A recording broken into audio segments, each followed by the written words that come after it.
Welcome into Actual Play Entertainment Presents Episode 2 of When the Wolf Comes, set in Ian Stewart Sharp's Vikingverse.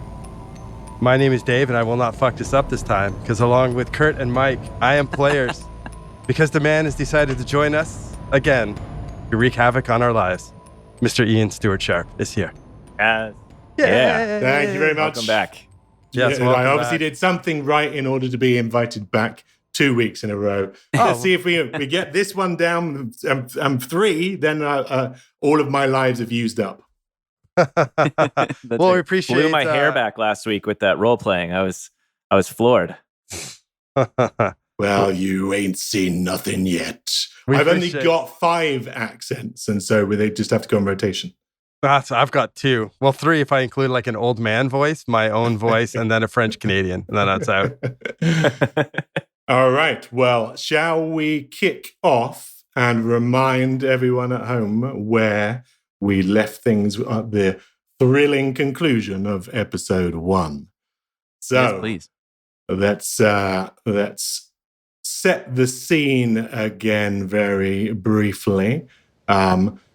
You all 3, Natasha, Bogull, and Gunnar, are in the heart of the Arctic Circle, nestled deep amidst the frigid expanse of the Heimslit archipelago. You are all close to a fjord, a sapphire ribbon of water that is flanked by rugged, majestic cliffs, and in the gentle glow of the midnight sun, the landscape around you is bathed in ethereal light, but you are not concentrating on the majesty of the landscape. You are shook with horror at what has just occurred in front of you. A Isbjorn, an ice bear, a polar bear, has erupted from the icy tundra and ripped apart the person who you were guarding and escorting to their ceremonial death atop the Troll's Tongue or the Atterstoop. You were charged with taking this gentleman, Bjarni Bjarnason, to a fitting demise, and instead you poured beans on his head and unwittingly attracted carnage and chaos. So we rejoin the scene at that point. Just in the background, you have heard the stuttering roar of Skidverg engines. And these are our universe here, the Vikingverse's universe.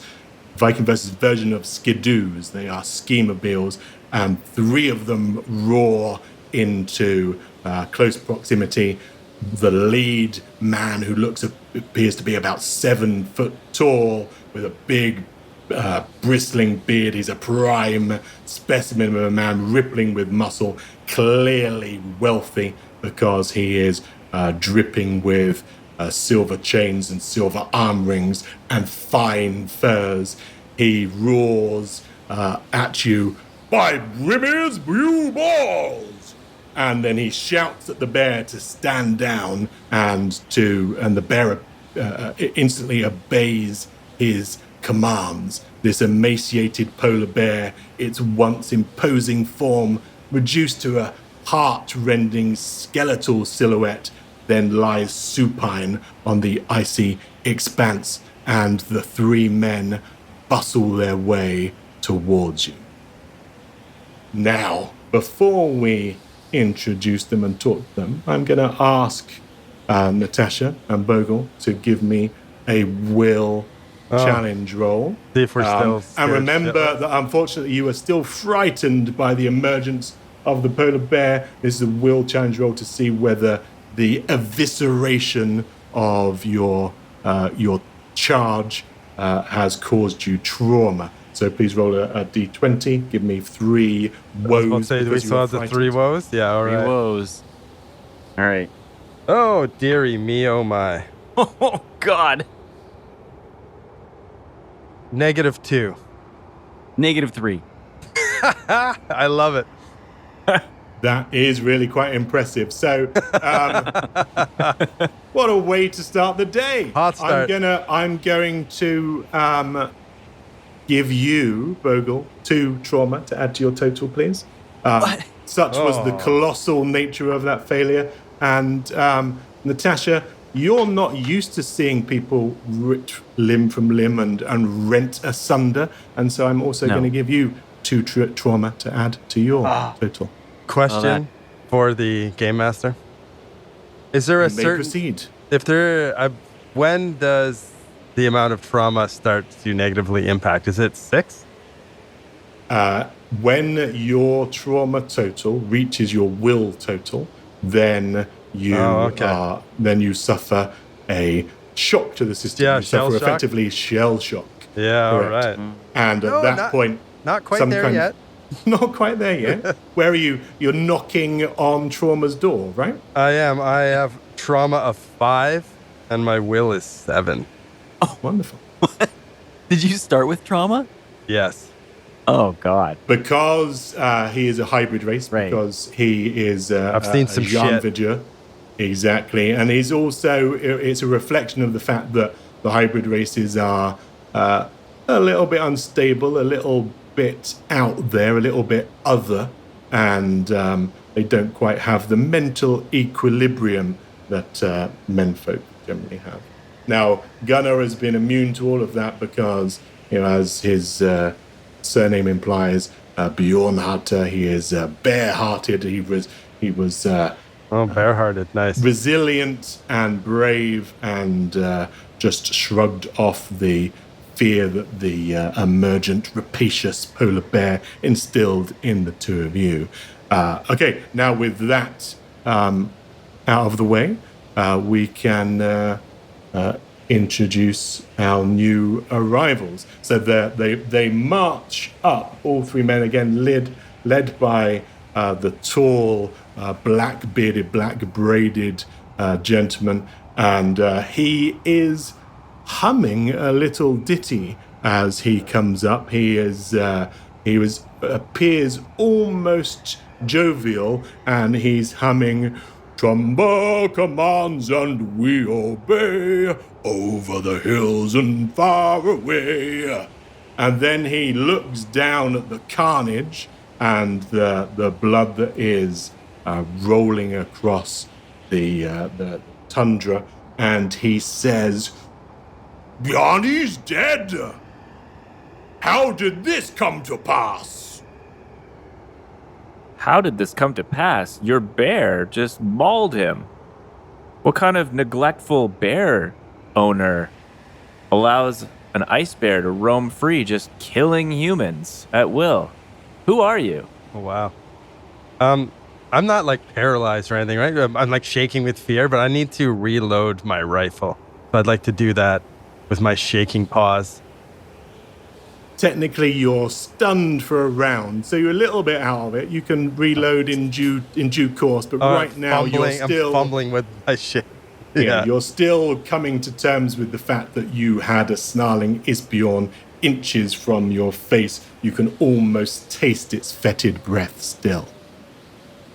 Gunnar, the gentleman in question, pretty much brusquely ignores all of your comments, and he says, "Alas, your Bjarni, he is a morsel of mooning now. Did you use the old cove for bear bait?" What's the old cove? Cove What do you mean?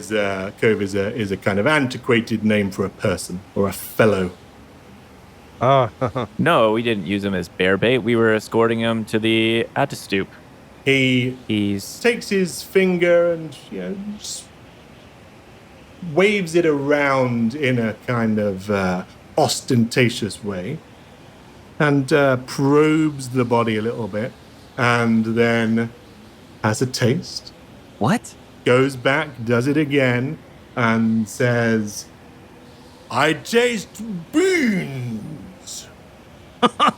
"Do you mean to tell me you doused this poor fellow in beans to attract the bears, and you did not think to use a flare to scare off Snow White here?" No comment on the beans. I won't say anything either. I'm still shaking and fumbling. Gunnar is now realizing to himself that he had a flare on him this whole time, and that probably would have been a really smart move. He was already just steamed by this guy having an emaciated, harnessed bear running loose, and with all the adrenaline coursing through his veins, he was running his mouth a little bit. But now he's kind of realizing what a horrible series of mistakes we've made, and he's just standing there with nothing to say. A So this series guy of is- horrible mistakes. Natasha, well, you've got something Yeah, to Ian, so contribute? this guy is clearly a noble, hey? Have any of us been in Halpmalker long enough to recognize him? Like, is he a person of notoriety? Because it's not that big of a town. No, correct. You probably, having been in town a little bit longer than most and having Okay. had a time to have some dealings with people, some trade dealings. You know him as Finnbogi Asbjørnsen. He is a local magnate Yep. who owns the large estate on the edge of town. He's accompanied clearly by these two bodyguards. You don't know their names, but they are menacing men who have the air of military professionals, and certainly they are both carrying what looks like the equivalent of submachine guns. Finnbogi himself is carrying a rather ornate and probably centuries-old heirloom sword. It's probably the pride and joy of his family, and it sits in a scabbard resting on his hip. So Natasha recognizes him, but she's busily trying to hide herself from his gaze, either behind Gunnar or Bogull, whichever one offers more cover, essentially, and she's not saying anything. Very good. Anyone else contributing, or are you all standing in sheepish silence?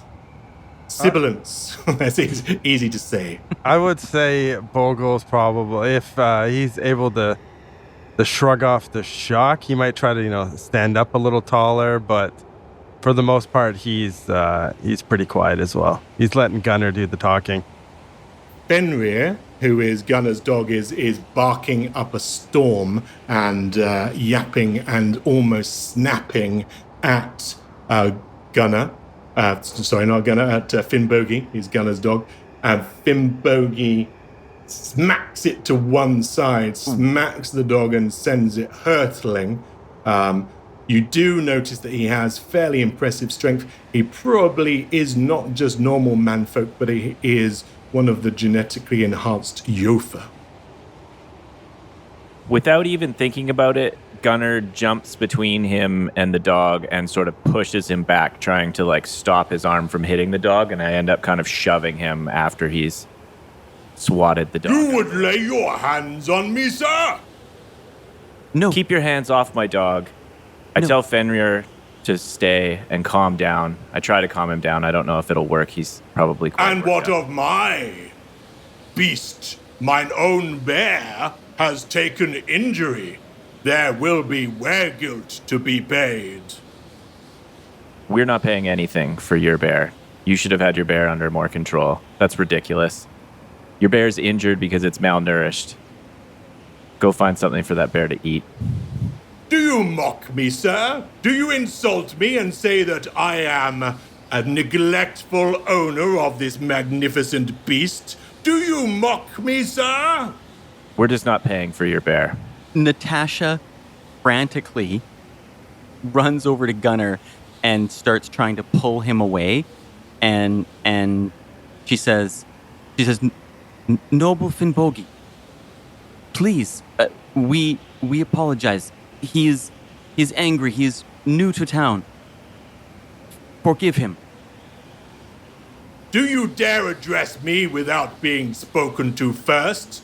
Stand aside, wench. She does. Now, sirs, injury. Injury has befallen me. Your beanish negligence has cost you dear. Here now we shall part safe and sound, but we shall meet again at the Thing, and there begin our quarrel again. You and your bear have cost us 3 crown because you ate it. You allowed it to eat Bjarnard Bjarnason, and you will be the one paying reparations. We shall have the law speaker then decide on the merits of your case. Fare thee well. And as he goes, he hums another ditty. He's clearly enjoying the whole spectacle, and you hear him hum. Farewell and good night, you fair Spanish ladies. Farewell and good night, you ladies of Span. And he wanders onto his skidoo, his skideverg. He speaks to the voice activation system, and he jets off across the tundra, closely followed by his 2 bodyguards, one of them whooping as he goes and letting off a burst of submachine gun fire into the bright blue sky. I don't like those guys. I was about to say the The same thing. bear itself, with you could almost feel a kind of feral, malevolent intelligence behind its eyes.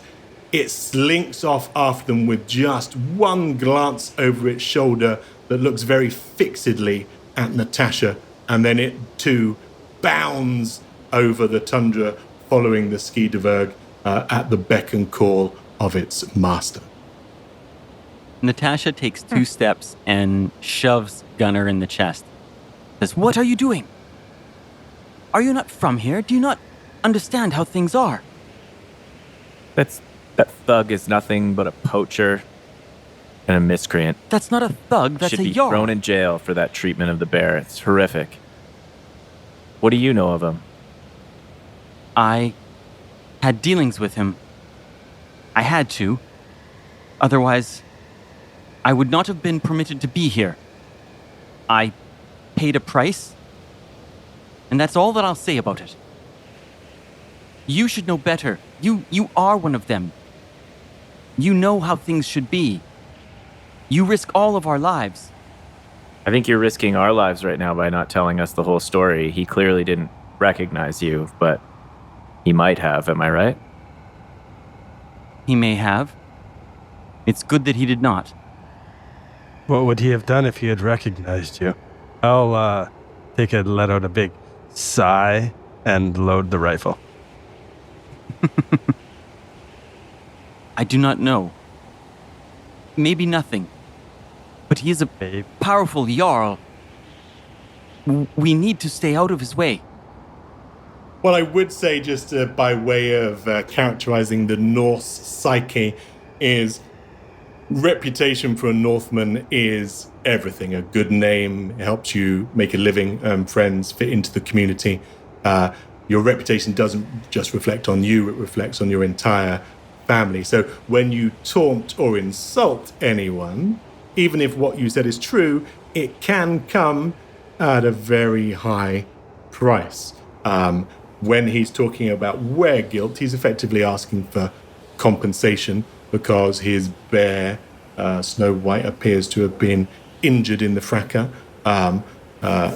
Whether that's true or not remains to be seen. But when he says that you shall part safe and sound and reconvene at the Thing is the law tribunal. It's in etymological fun fact here, but when we say thing today as an object, it actually stems from the original meaning, because it was the thing was an assembly, a folk moot, a gathering, and over the centuries, something that was at the thing became a thing as an object. But the original meaning of that word was assembly, and that is where you have effectively been summoned, and you will have to defend yourselves and come up with some kind of credible story in front of a jury of your peers. Otherwise, you may well be outlawed. And the lawmaker, that's Okay. the dude where we just barged in his house and pissed him off about his eggs, right? That was a gentleman by the name of Crap Teeth Yeah, Thorfordson. crap teeth. Yeah. And you, Crap Tea. I wouldn't call him Crap Teeth if you want to ingratiate yourself. To us, he'll always Crap Teeth and Hot Wheels, you're making... Remember, when I say reputation is everything in the Viking verse, try and work on that a little bit. Bogull's just learning about all this. Natasha's so upset about who she's been saddled with here. First impressions haven't been our strong suit so far. No. Or second, or third. But, there's always next week.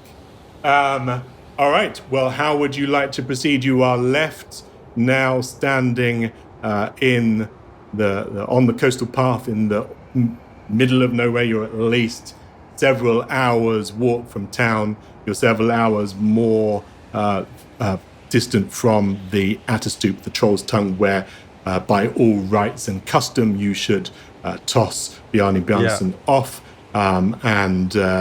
You are just standing on the edge of nowhere, watching as the fjord sails by, icebergs cracking and groaning in the water beyond, and occasionally Arctic terns or other birds wheeling overhead, their sharp cries echoing off the bluffs. But that is all other than the distant receding sound of the Skeedeberg.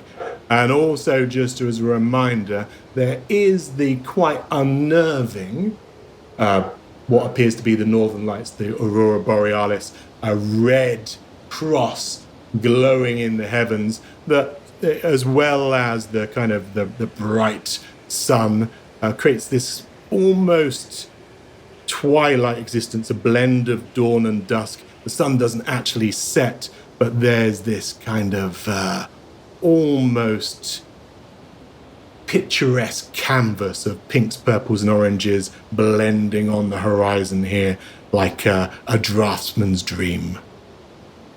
So I'm going to go Gunner's always... Oh, sorry, you go ahead. No, I was just going to go over to the old Bjarni down there. And give him a little kick. He's obviously dead.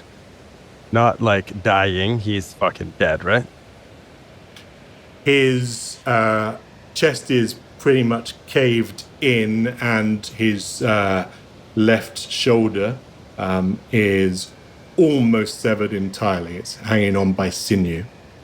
Lovely. So like a quick health check? Is there a skill roll I can make? Is he alive? No. But there is body remaining, right? It If wasn't you roll a d20 and you get a 30, I'll let you heal him. All right, I don't want to heal him. No, I want him to be dead. I don't like him. I plan on finishing what we started and take this man to the tongue to toss him into the ocean. I assume we get paid if we finish. I finish what I start. And I'll start I don't know if I have any rope to tie him up and drag him. I don't know if I want to smear blood everywhere. I guess Bogull doesn't really care. I'm just getting ready to pack him up into a convenient form in order to take him along with us. Yeah, Gunner was thinking about that, actually. We're still quite close to the mine shaft that we exited. Is that right? Correct.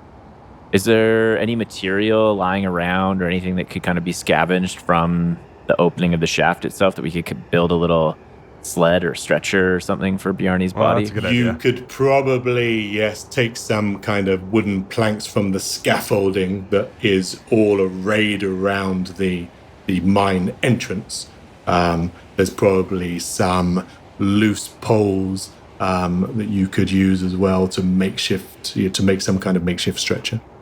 Yeah, we'll get him on a little sled, then we can make a jump at the Troll's Tongue and see how far we can fire this Oh, there piece you of go. shit into the water. Send it. Yes.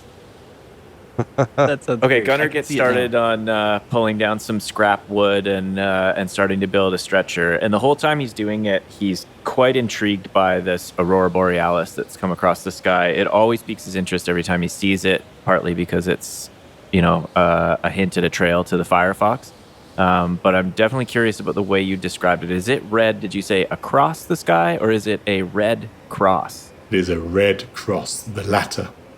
So that is unusual for the Aurora Borealis. I'm assuming this is something I don't typically see, this cross in the sky that looks like the Aurora Borealis? Correct. Ordinarily, the Aurora Borealis is a kind of undulating curtain of strobing lights. And this one appears almost like a scar. Oh. Very interesting. Does it happen to be in a particular direction? Is it something that we could sort of navigate towards? Sure. Were you to just continue due north, you perhaps could get more directly underneath it, because it certainly appears to come from the north. But obviously it's way up in the stratosphere or the ionosphere. Yep. And so it's a little bit beyond touching distance. And we're heading west and south right now, right, Ian? You are headed to the attitude, which is directly west. Okay. West, okay.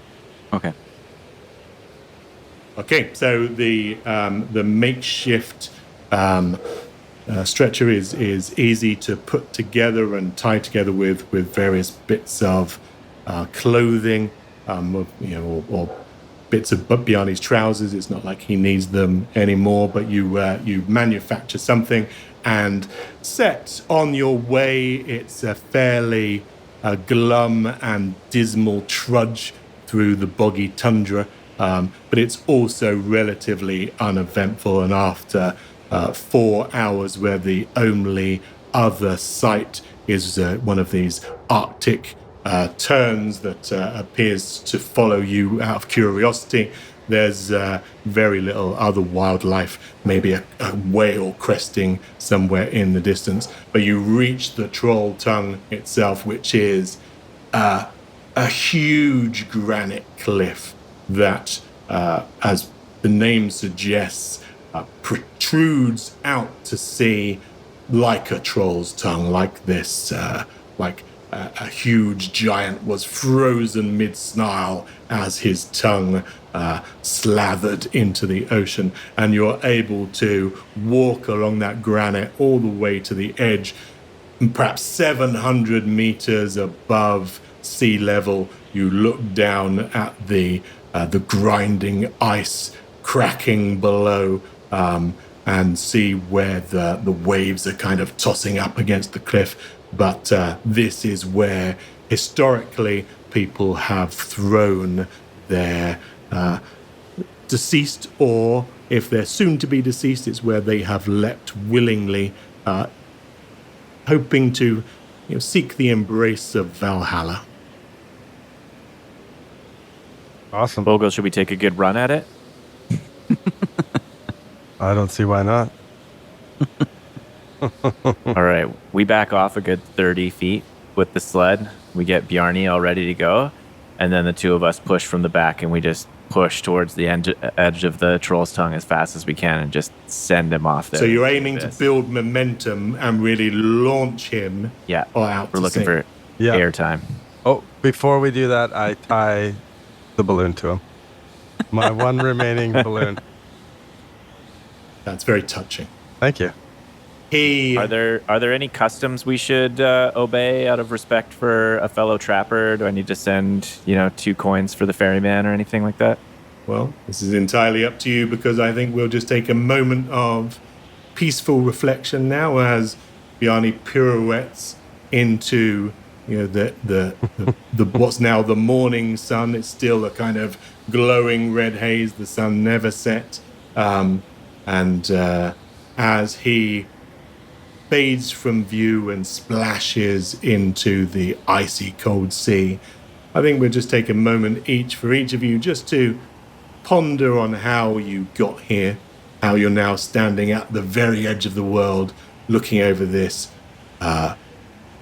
just monolithic precipice into the sheer majesty of existence. And it really, having seen life and death so close, it's probably time for a little bit of reflection. So who would like to reflect first? Can I reflect first? By all means. So Natasha's standing there, and it's cold, and it's always cold, and she can't remember the last time that she was warm. And she's watching the two of you sort of juvenilely send this body flipping and tossing like a rag doll out into space and down into the water. But she's actually surprised with her feelings right now. She hasn't taken to Bogull at all, and yet she's impressed with what he said about seeing through what he started. That really speaks to her values. And so she's sort of doubtfully reappraising Bogull. And similarly with Gunnar, she was certainly mad at the way that he interacted with Bogi, but it was also brave and protective. And so she's got a little bit of turmoil right now in her feelings. And in that moment, her mind casts back. The wind is howling through the narrow alleyway, past rough wood slat buildings and a few small frosted windows, this all taking place in her memory. Its icy fingers, the wind cuts through her tattered black padded cloak like 1,000 tiny daggers. Snowflakes, sharp and unrelenting, dance around her as Natasha Chan presses her back against the cold timber wall. Her breath comes in ragged, visible puffs, mingling with the steam rising from the blood-soaked snow at her feet. She clutches her pack tightly against her chest. You guys have seen her pack. She's very protective of it. The hard, smooth surface of the jade idol within her pack, a stark contrast to the chaos around her. Her fingers tremble, not just from the cold, but from the adrenaline still coursing through her veins. The man lies motionless at her feet, his lifeless eyes staring into the void, a crimson river flowing from the clean line in his neck. It happened so fast. One moment, she was trying to find a safe place to hide and rest. The next, he appeared, a hulking figure reeking of alcohol and malice. His hands were rough and relentless, his intentions unmistakably vile. Desperation surged through her, igniting a primal instinct to survive. The small blade she keeps hidden in her boot found its mark before she even realized she had drawn it. Natasha looks at her mitted hands, stained with blood that has already begun to freeze as it meets the winter air. She has killed before, but this is different. This is survival in its rawest, most brutal form. A distant shout snaps her back to the present. The Yeren, agents of the White Hand, are close. Too close. She has to move. Now. She rises to her feet, the sound of footsteps crunching through the snow, echoing in the alleyway. The old fear grips her heart, but she forces herself to think, to breathe. She's been running for weeks. She cannot, she will not be caught now. Natasha glances one last time at the enormous Gwai Lo, this strange man with his bushy beard and ugly yellow hair and open, wide, staring eyes, before she turns and runs. Her feet beat lightly against the frozen ground. Her breath comes in tiny, imperceptible gasps. She darts through the labyrinthine streets of the town, her mind clear and focused, her eyes scanning for a place to disappear. Will the White Hand never stop? Will they hunt her even to the ends of the earth for that jade idol? Natasha will have to find out. Dun dun dun. That's great. It's obviously a haunted woman. Haunted and hunted. Hunted refugee, yeah. So whilst that is all going through Natasha's mind, a flashback to her terrible past, what else have we got floating through the minds of hairy meat sack. Hairy meat sack. I love it. Well, Natasha is a little bit right about Bogull's a little bit of immaturity. New to all these things. Kind of the first time he's ever got to have, I don't know, I guess it's fun. New to all this civilization, one thing he does kind of think about is this custom of death, of being... No, he gets the practicality of it about how you don't want to attract the Isbion and, have bears wandering around looking for people to eat. But the whole, I guess, customs of death is kind of new to him. For him, death is definitely not anything new. He was bred in a laboratory to kill things. Partook in the war kind of, I don't know if I would say against his own will, because he knew nothing better. But as it kind of went on, he thought a little bit more about it. But seeing this new way to approach death is always is something new to him. He thinks about Frenya and as if, is this what she would have wanted? Is she from this part? Is it something that when you die, you think about being cast off of this? He thinks is this where she would want her ashes spread? Kind of thinks of the urn he's got in his backpack. He also thinks a lot about how this would feel towards someone. This guy took it pretty good. Happy death day. And he's just for fuck's sakes. All right, I guess we're going. But having to march here with someone you actually care about and the loved ones kind of thing, that's all kind of new to him. So he's kind of playing through that in his head. And then he thinks about really the only time he's ever shown any compassion where it wasn't just let's kill something like a robot.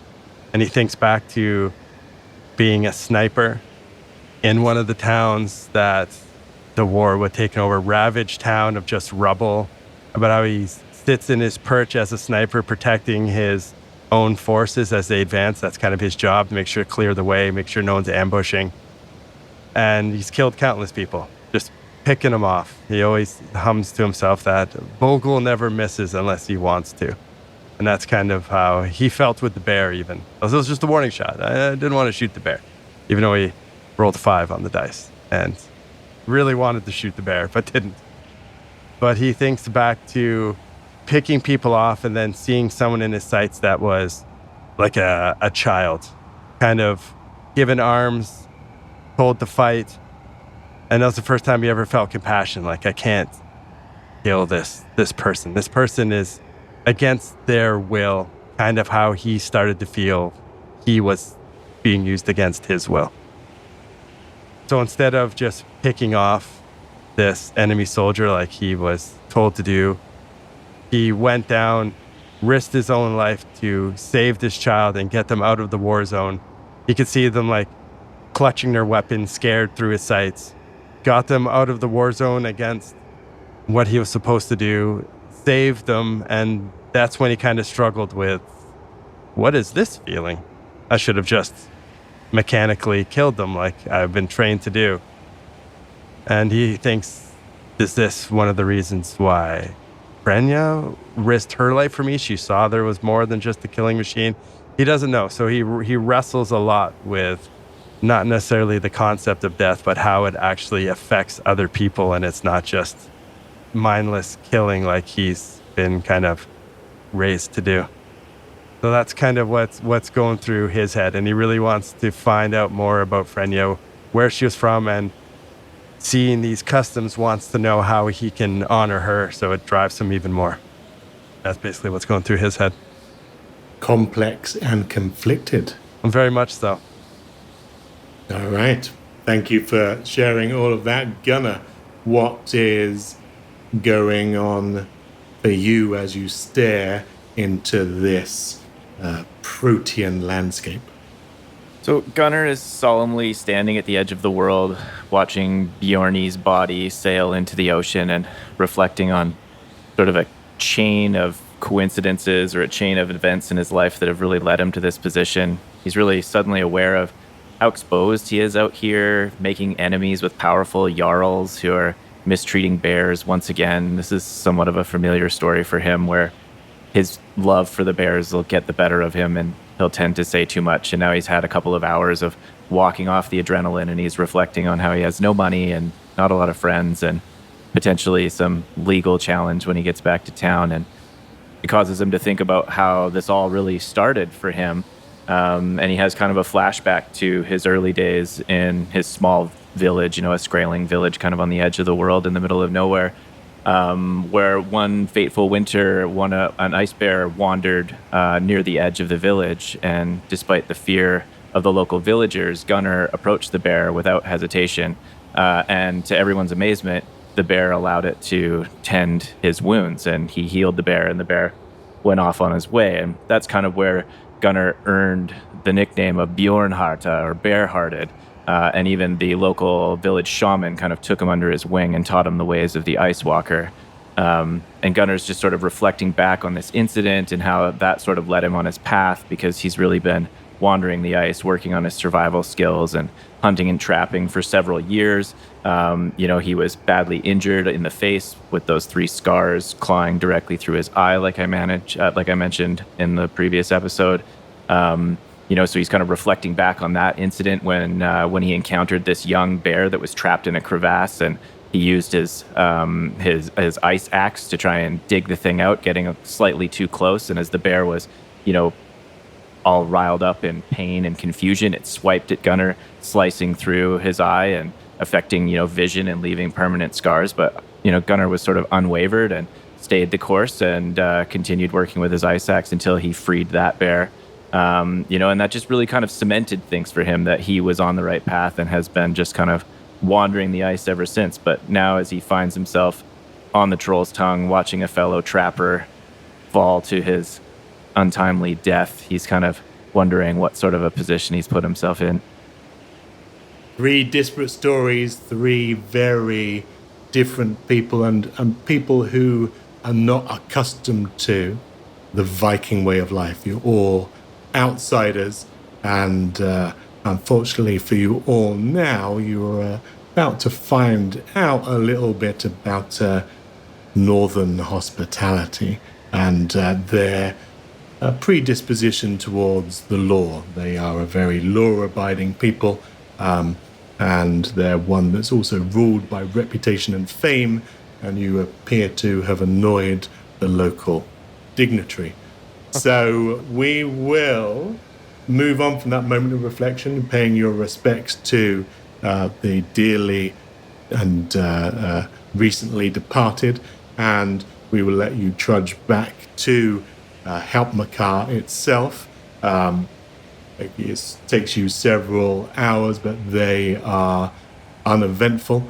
And when you come to the town again, you stand on the outskirts and you see the familiar picture nestled amidst the serrated, snow-dusted mountains are these hodgepodge of structures. Some of the wooden houses are candy-coloured on stilts, some triangular roofed barns, some sturdy, modern commercial buildings, and amidst them are scattered lines of frosted roads. Amidst the buzz of the Skeedeberg, this quaint town is alive with activities. There's the hubbub of miners returning from their shifts. There's revelers enjoying the endless dappled sunlight that streams from the heavens. And you stride back into town, your one rifle slung over your shoulder, the 5 bullets that you know that Val Toki will be keen to reclaim, and you may proceed as you wish now that you've returned to home base. I'd like to say for the record, I'm your friend, Gunnar. But Bogull's your bud. I appreciate that, Bogull. I appreciate that. He doesn't say it. He says it with his eyes. He doesn't say it with his mouth. Gunnar sees that look and kind of gives you a curious, like, what is going on with Wolfman over here? Wolfman's feeling compassion again for the second time in his life. Let's just hope that Bogull's not licking his lips, because that kind of, has that Red Riding Hood kind of vibe. Gunnar looks tasty. No, I think we should find Hot Wheels and get our crown. I agree. Let's keep a low profile, take the back streets, and avoid the Jarl. Maybe we can get paid and get out of here. Yeah, pull up my hood and hunch over a little bit, leaning on my Follow staff. me. Natasha says she's already scoped out all the back alleyways and I won't side follow roads. you. I'll wait for Gunnar. I trust. I'll follow Gunnar. If he follows you, then I'm in. I'm following. All right, I'm in. It's a relatively simple matter to skirt through the abandoned mining equipment and yapping dogs. You come quickly to the sick house, where you can ring the bell and summon the medical dverg who set you on this path, Val Toki. We'll just walk in. Okay, as No, you do no so, bell ringing. I just go in places. That's how I roll. As you do so, the Dverg Diagnician, he rolls towards you on his wide tire tracks, gleaming with medical technology and bright strobing lights, and he says, "Welcome, meat sacks. It is gratifying to see you have returned. Please do lay down the rifle, return such ammunition as has not been spent, and please give me details of how, on Earth, you angered the Jarl Fimbogi and caused us all this terrible situation." Well, it's good to see you too, Hot Wheels. Don't worry about the Jarl. We'll deal with that. And pray tell, how will you deal with that? We'll make our case at the law thing. I am gratified to hear that, Meatbag. The law speaker has sent out a warrant for your immediate arrest so that you may testify in front of 12 Thanes, good and true. I'll lay down the Okay. rifle and give him the 5 bullets, and then hold out my hand for my crown. I will hand over these currency of the realm, and he chinks them into your palm, 1 crown each. However, please be advised that the 3 crowns that you currently have in your left paw will inevitably end up being paid to the Jarl by way of weregilt. The blood price is almost exactly the same. We'll see.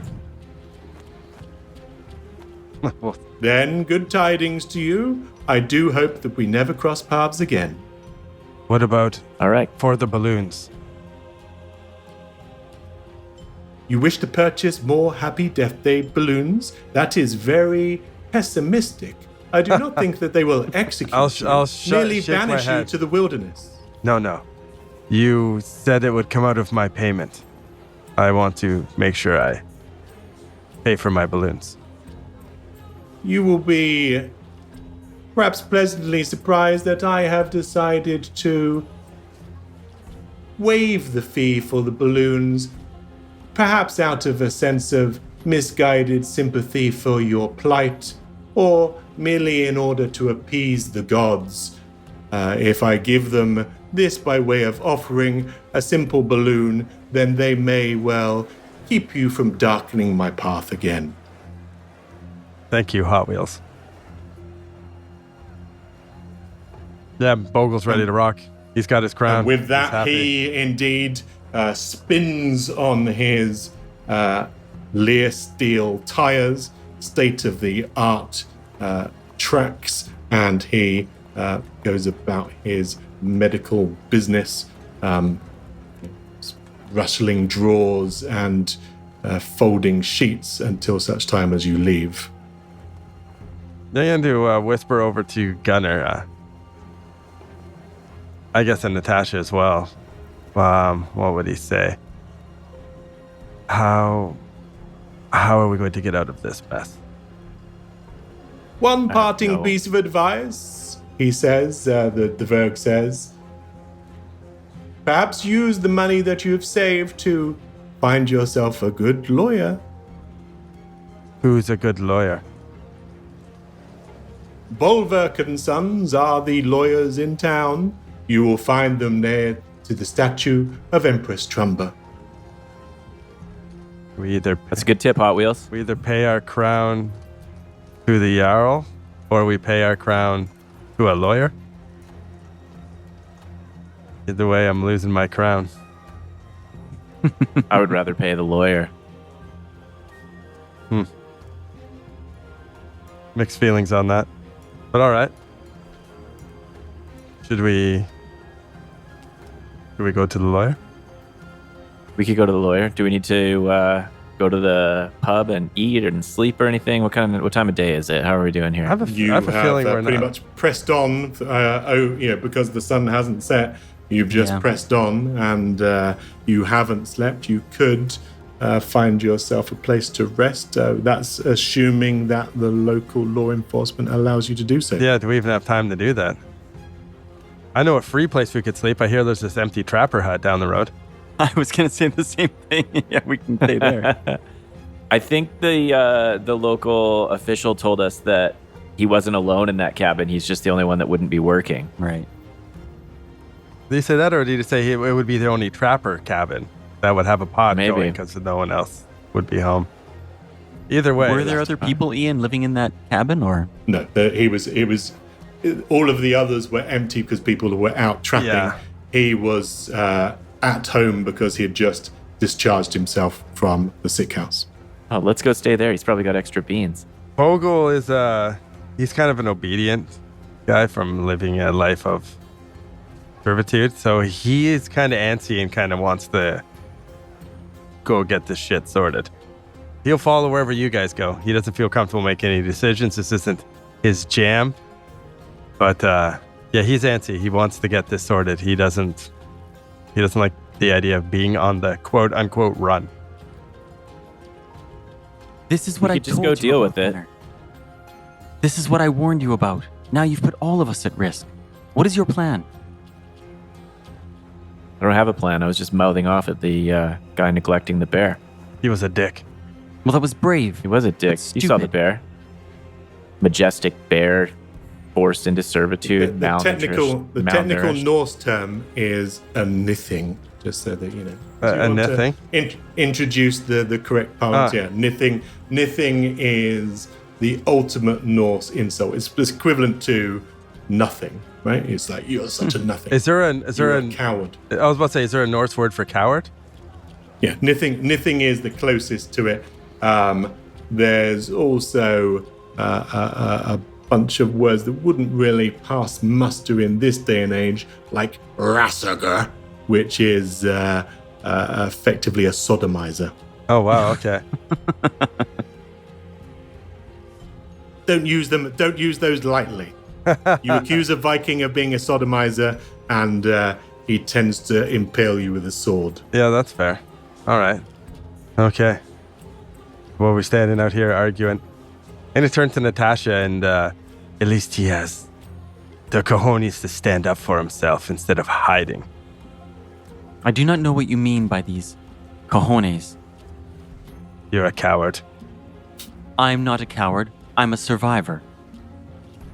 I'd rather be dead and brave than a coward All right, surviving. let's not resort to infighting here. Let's go. I think you both seem like you would feel more comfortable if we just turned ourselves into the authorities at this point.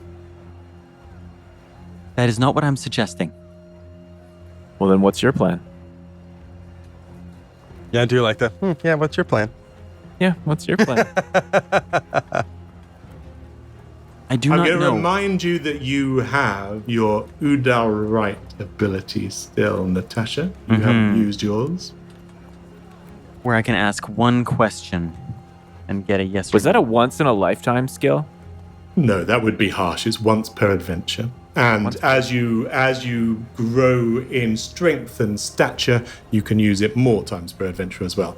But at lowly level 0, you get one shot. All right. I feel like I wasted mine. Ask the GM a question about any new thing. You might have.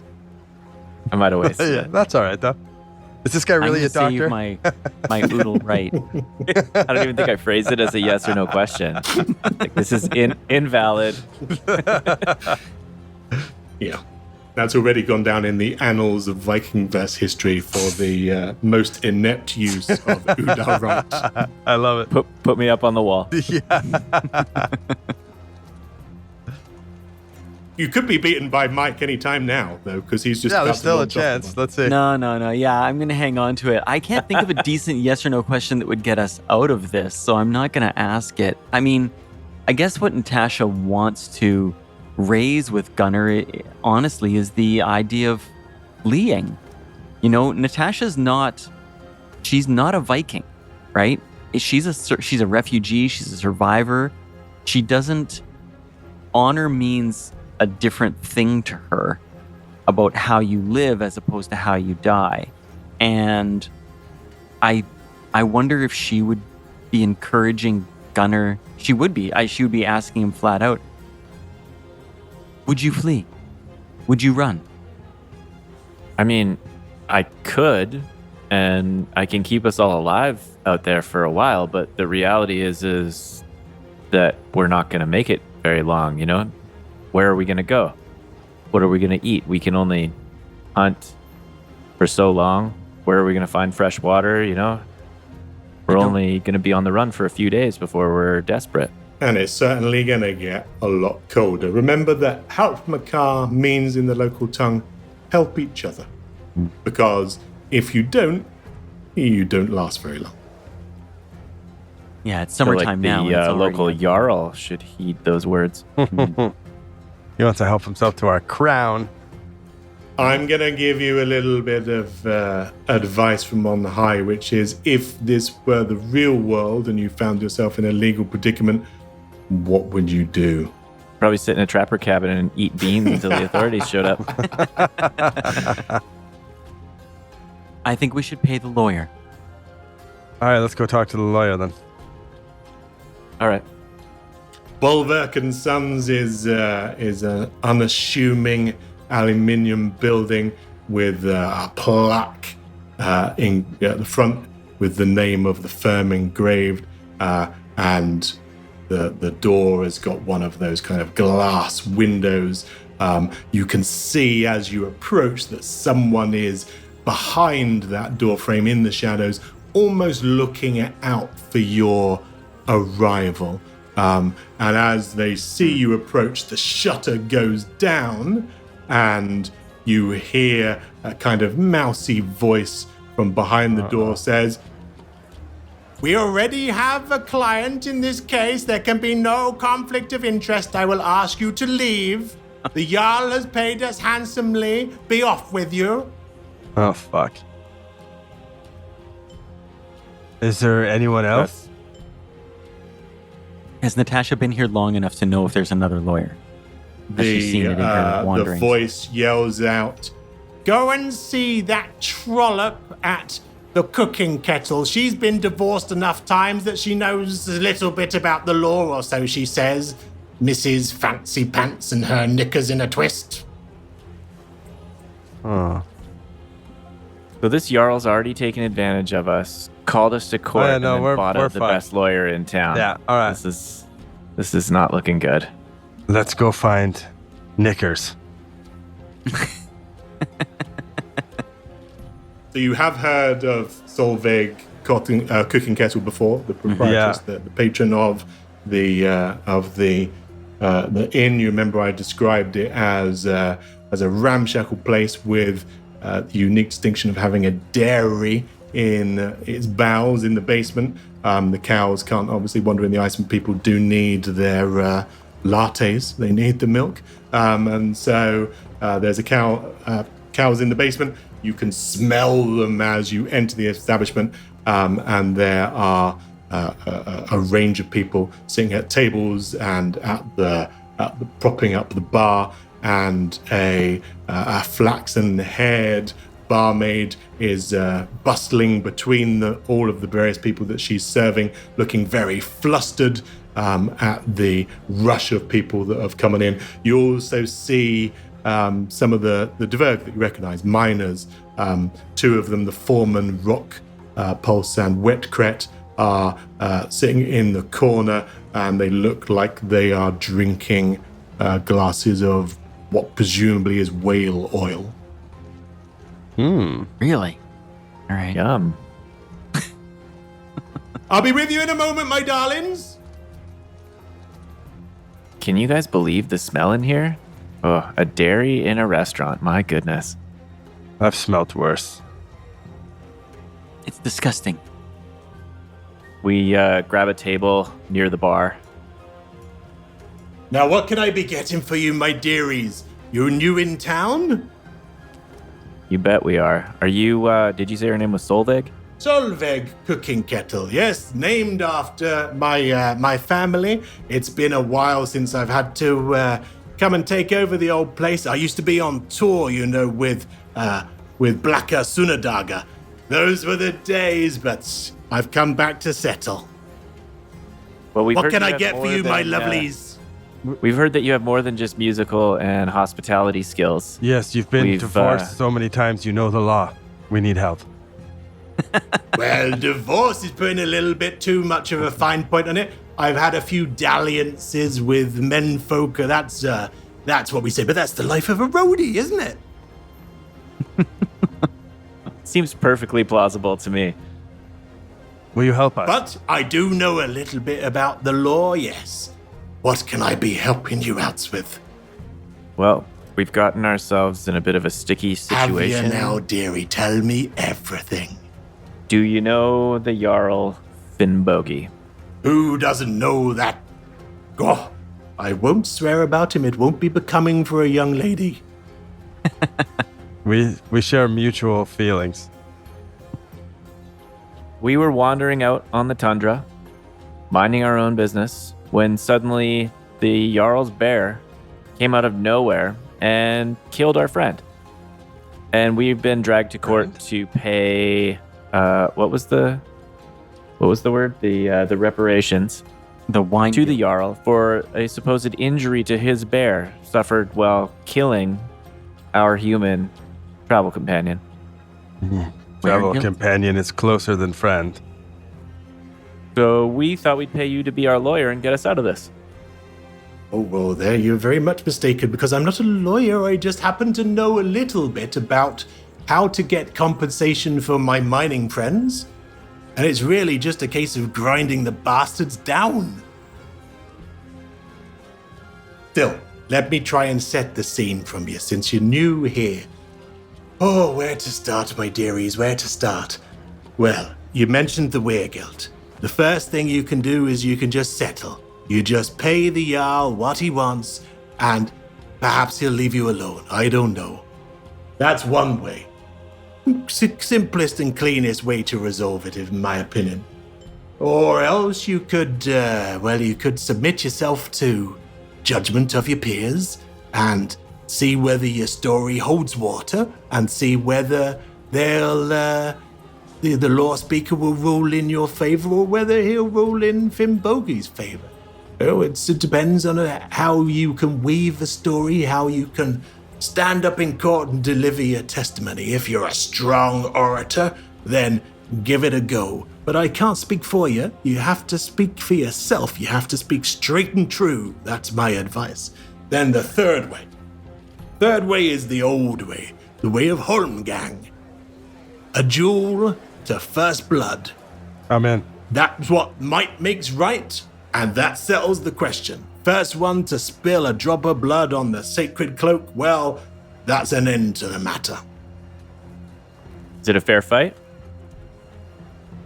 It's as fair as anything in this day and age. There will be a seer who dispels any evil spells and spirits from the sacred ground. Everyone will have their choice of weapon, although it's generally standard sword and shield. No one's allowed to take guns in, of course.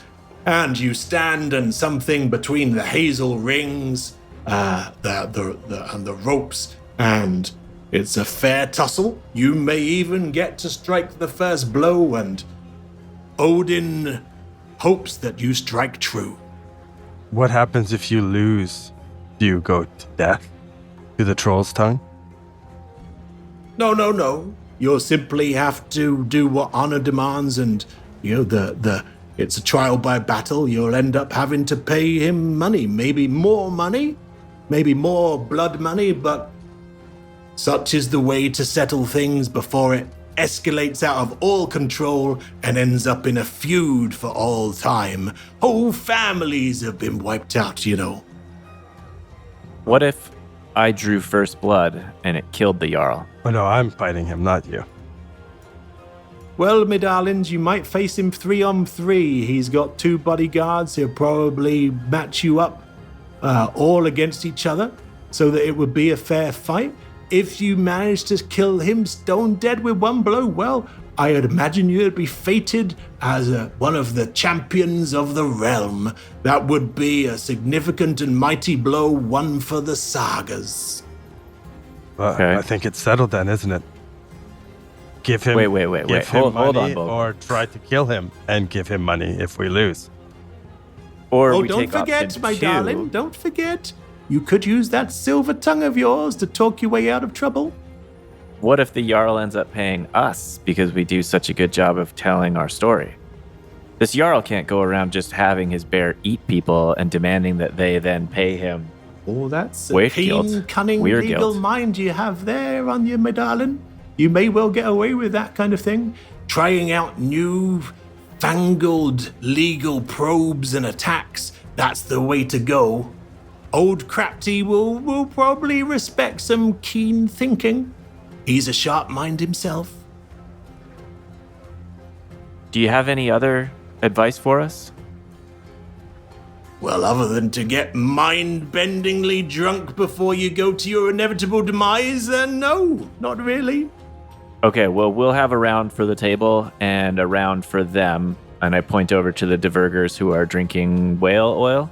You said they're the diverger that we saved in the mine? That's correct. And Okay. as you buy them a drink and it's shuttled over to them, you hear them call out to you, "Thank you very much, kind sirs. It is very appreciated of you to give us some new drinking materials. We are in your debt once again. Do please call on us if you need any testimonial to your good character and general kindness." Well, there we go. As a matter of fact, I was just going to ask you the Yeah. very thing. We may need you as a character reference for us tomorrow at the law thing. We Would would you be be- very, very happy to tell them just what a sterling chaps you are. Is there a chance Thank that you you saw what very happened? much. You were nearby. Yes, we saw exactly what happened the whole time. You came in and you fixed our pump.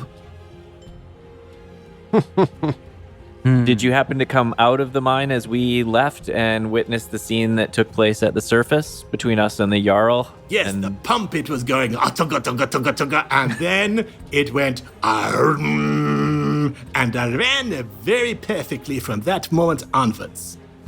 Excellent.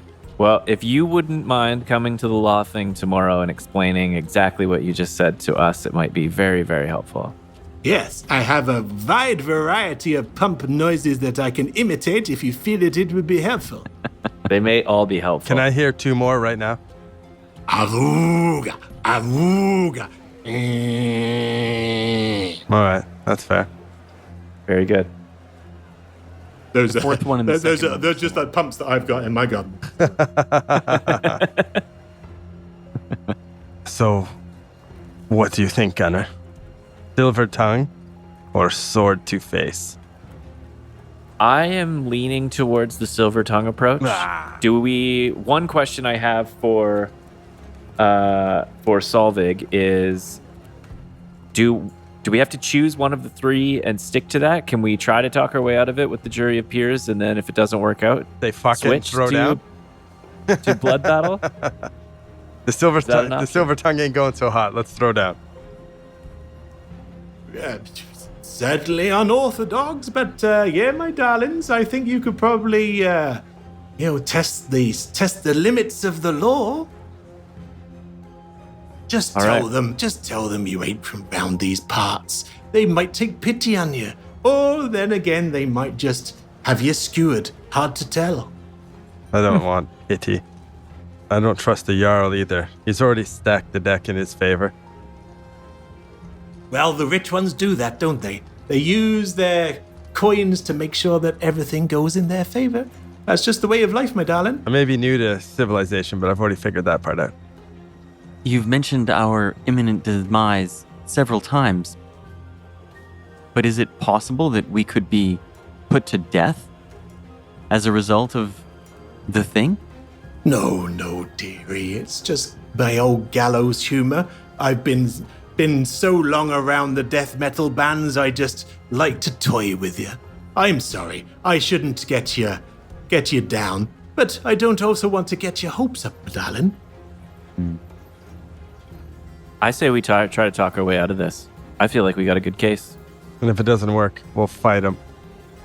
This Jarl deserves to pay for his mistreatment of the bears and his taking advantage of honest working humans. Well, I if feel you like do the law is believe going to that there's see. mistreatment going on of the bears, then why do you not go speak to the elf priest in the temple, old Oldinger? He'll give you his mind. He was a stalwart defender of the bears. He's got 2 of the young cubs, 2 orphans that he's taken and is sheltering inside the temple himself. He'll see you right as rain. See, now that's a brilliant piece of advice. We should go there right away instead of staying here and getting drunk. While we still have our wits about us, we need to talk to this gentleman. Oh, well, I've done myself out of business, haven't I? Oh, what a nincompoop. Hey, when we win our case tomorrow, we'll come back and we'll buy a round for everyone. Well, I look forward to celebrating with you, my darlings. All right, let's bounce. Let's go to that's the bear temple, I'm assuming. The Temple of the Bear sits atop a slight rise in town along a gravel track. The statues of Odin, Thor, and Jamali outside, carved effigies into the wooden frame. It's a large structure. Inside, it's like a typical Viking hall. You can see in the center a fire pit, and huddled around that, the glowing embers are 2 very young bear cubs. Oldinger himself is an elf, one of the race of Alfar, one of the tree spirits Sweet. that emerged in the advent of the scream when Yggdrasil, the world's tree, was blasted from existence. These spirits arose up almost like white blood cells defending the wound, and most of them stand as guardians of nature. Some of them are as avenging sentinels, but the elf Oldinger has always been a stalwart in town and dedicated to the protection of the majestic and sacred Isbion. All right, Gunnar, it sounds like you got to do the talking with this dude. Fellow bear man to bear man. Yeah, so I introduce myself and the party and explain a little bit of my background and that I'm a fellow bear lover and tell him that we could really use some advice. Okay, so he is a gnarled and stunted pine style creature made of dense, pale wood. And because it's summer, he's beaming with the pink flowers of moss campion. He is a stately fellow, talks very slowly and almost archaically, because he is inhabited by spirits of long ago.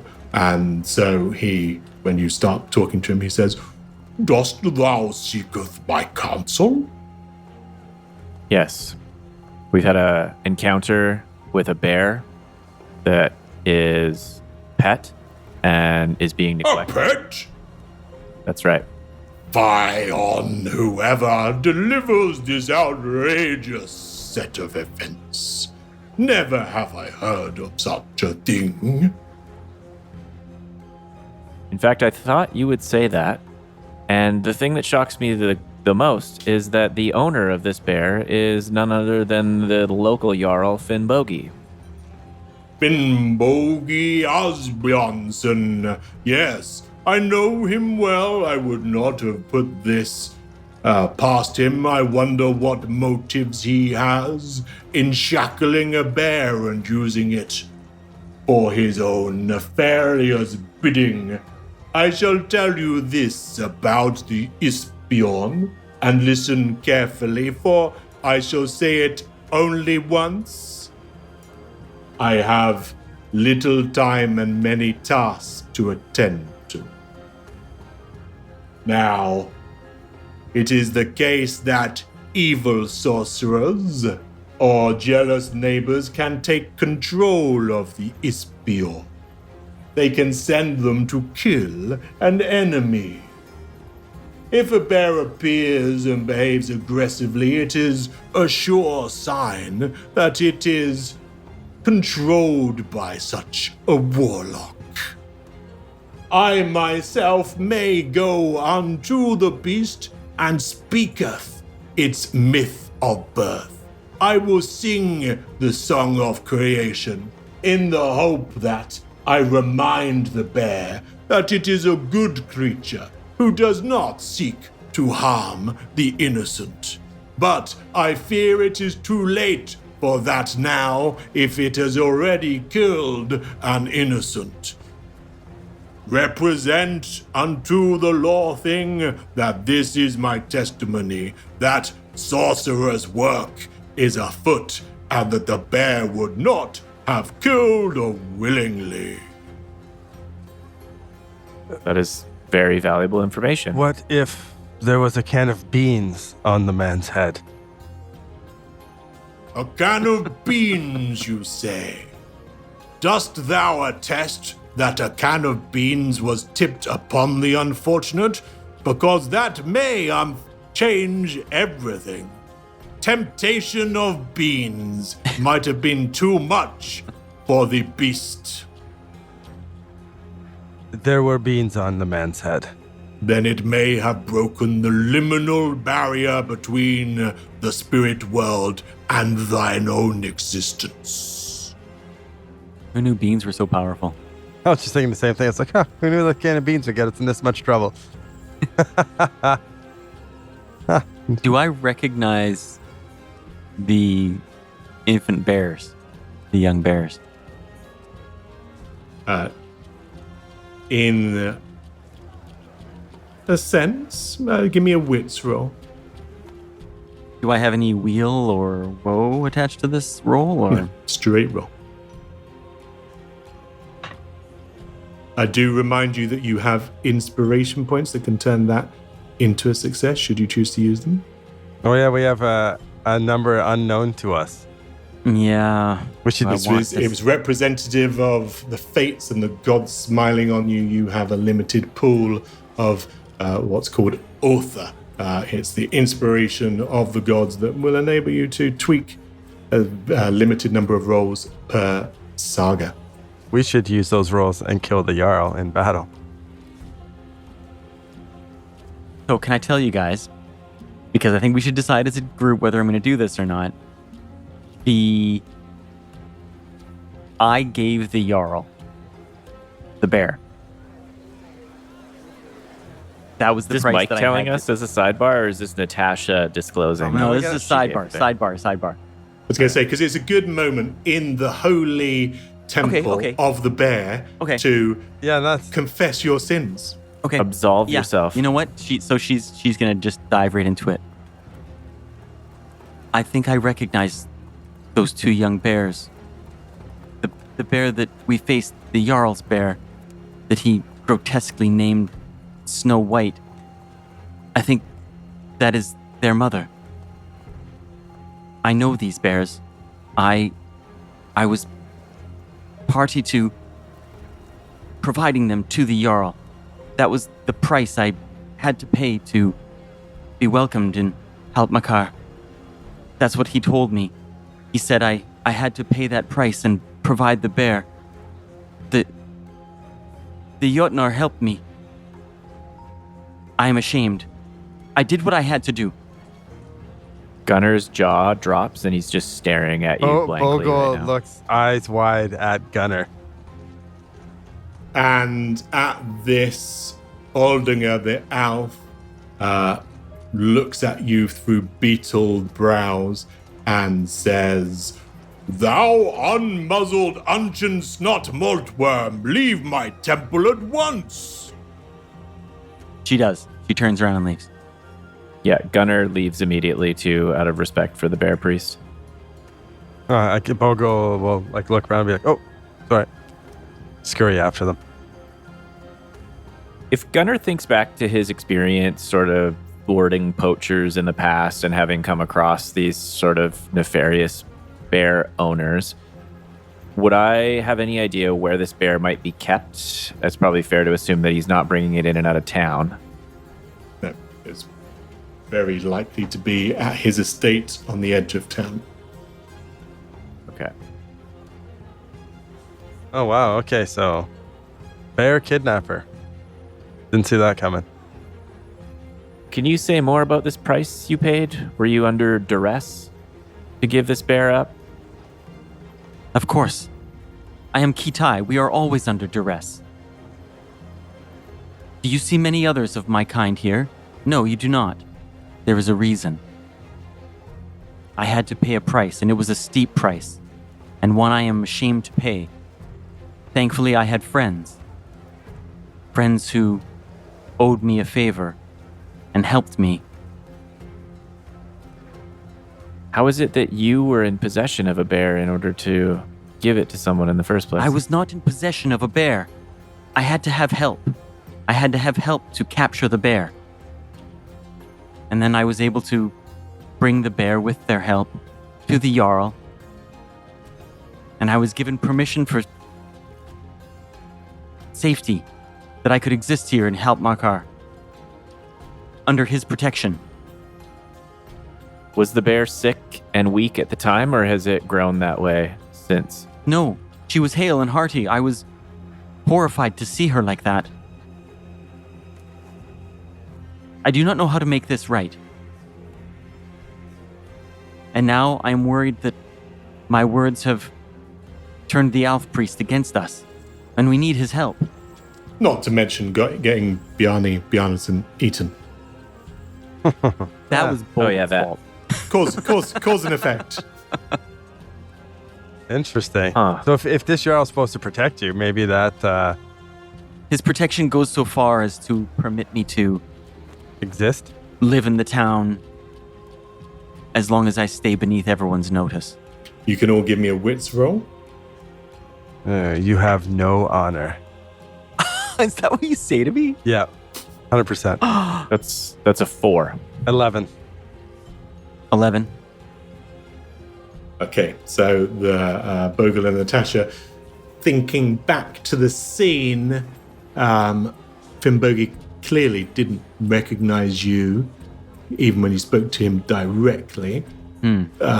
You're probably, he's probably quite racist, and you're probably not, in his eyes, not fit to lick his boots. And so he hasn't linked you to the bear incident, the bear trading. There was not one flicker of recognition in his eyes. Mm-hmm. Just a way for him to get a bear. Yeah, just the way That's it. he doesn't care about you at all. Doesn't give two shits. Oh man, this guy's a piece of crap. What do you? What's the old sodomizer term for this guy? Because he needs it tattooed on him. Yeah, what was the Nordic term? Was Rassaka. Rassaka. Rassaka. This guy's a real Rassaka. All right, so. Well, we're finding more and more about each other, aren't we? Any other secrets? No, and I resent you telling me I have no honor. If the shoe fits. You speak of honor when you have the luxury to have it and enjoy it. I'm Have trying it to and enjoy it. survive. Bred in a laboratory to kill. Yes. What a luxury. And you, I point at Natasha, should only speak of honor after you've rectified your actions as a bear smuggler. There is a sudden excitement, and dogs start barking, Skeedeberg start here revving, comes the law. and you see paraded down the street a massive bullock horns proud in the air, being led by Finnbogi himself in all his finery. He has brought a sacrificial bull to begin the proceedings of the law thing. It looks from all of the commotion and the hubbub and the people running through the streets that people are gathering at the assembly, and it looks like proceedings are about to start, and whether you turn up to them or no, you may be tried in absentia. Oh, we're showing No, we're up. showing up. For the first time, too, Bogull is going to stand up straight and flip his cloak hood down. He's going in with his head raised high with some honor. There's jostling. People don't really notice you, but there are hundreds of people are now flocking to what's effectively the town square. There is the steps of the law speaker's house. It all is very close to the temple. It's a similar kind of town square. They're on opposite sides. Throngs of people arriving. They are clattering their weapons. Some have swords, some fire guns into the air. It's like the wild north. The people all kind of push past you as if you are inconsequential. It's a mob mentality as people are gathering for the spectacle under what is now the blazing midday sun. It's not particularly hot because it's still the Arctic, but the sun is now at its zenith and is almost blotting out that glowing red cross that mesmerizes you when you look up past the sun itself. Still there, hey? Wow. Natasha has an idea. She turns to Gunnar and Bogull and says, Hot Wheels. What about Hot Wheels? He could attest to what we were doing out there on the ice. We weren't just wandering about. We were on a mission to do something good and proper. Could he not also be a character witness? Not a bad idea. I felt like Hot Wheels said he was going to be here. You think we could just call him out of the crowd? I'm pretty sure Hot Wheels said, I don't care to ever see you again, didn't he? That's pretty much what he said. Now the tide of the humans, the tide of humanity all around you is swelling and almost propels you bodily towards the town square. There's a crush of people and you are swept up in it. On top of the stairs to the law speaker's office, you see Crapty Thorfridson come out in his robes of office. He has some kind of half moon glasses that he rests on his nose, and he begins to intone almost ceremoniously. He says, with law our land shall rise, but it will perish with lawlessness. These 12 leading thanes together with the reeve shall go out and swear on the blood-redded rings which are given unto their hands, that they will not accuse any innocent man, nor shield a guilty one. Who makes their complaint towards this assembly of law? And at that, you see strutting through the crowd, again a good head and shoulders above most of the citizenry. You see Finnbogi parading his bull, dragging the bull through with him, and at an opportune moment, he takes his ornate heirloom sword and slices the bull's neck, spraying everyone with blood, ceremonial sacrificial blood. And he yells up to the heavens and says, Odin owns Jarl! I bring this complaint to the thing. I'll roll my eyes. I take witness to this, that I give notice of an assault laid down by law against my property, the Isbjorn Snorvitje. I say that in this suit, These fellows. Then he points to you in the crowd, having spied you previously. I say these fellows ought be made guilty, not to be helped or harbored in any way or need. I have called Thorod as my first witness, and Thorbjorn as my second. I have called them to bear witness before the court, so the judges may hear.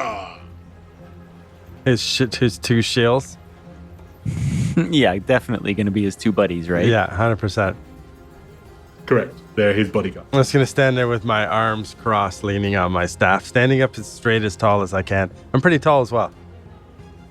Crapty, the law speaker, looks down at you, looks over his glasses, and he just says, I did tell you, chaps, not to get into any mischief, did I not?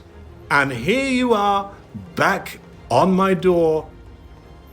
I did give you fair warning. But the law is the law, and the law is just. I will hear from you, as will these thanes who have sworn on their honor not to accuse you unjustly. We will hear you plead your case. One at a time, if you please, each of you, tell me your version of events, tell it true, and tell it quickly. And we get to go first, not the Jarl? Sure.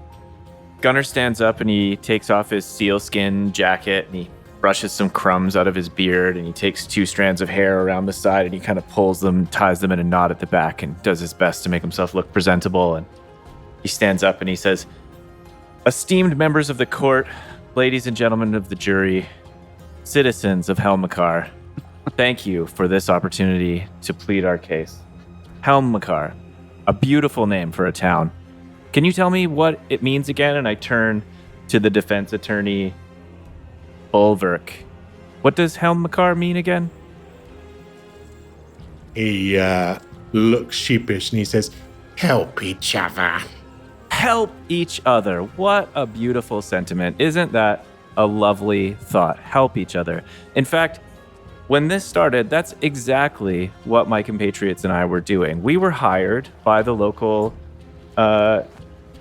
diagnostician to assist a local trapper to the Troll's Tongue, as is the custom. We were helping get someone to their final destination before the bears could obviously be attracted to the dead body. Poppycock, says Finnbogi. Oh, excuse me, did you have something to say? Please continue with your putrescence. Oh, I'm sorry, you interrupted me and I thought that maybe you had something to say. Nothing important to say? Then pipe down till it's your turn. Dost thou call me a poltroon, wolfling? Do you suggest that I am a nithing? Natasha stomps on Bogull's foot hard. Your words, not mine. May I proceed? Crapty says, we'll have less of that bothersomeness. Please go on, Skraeling.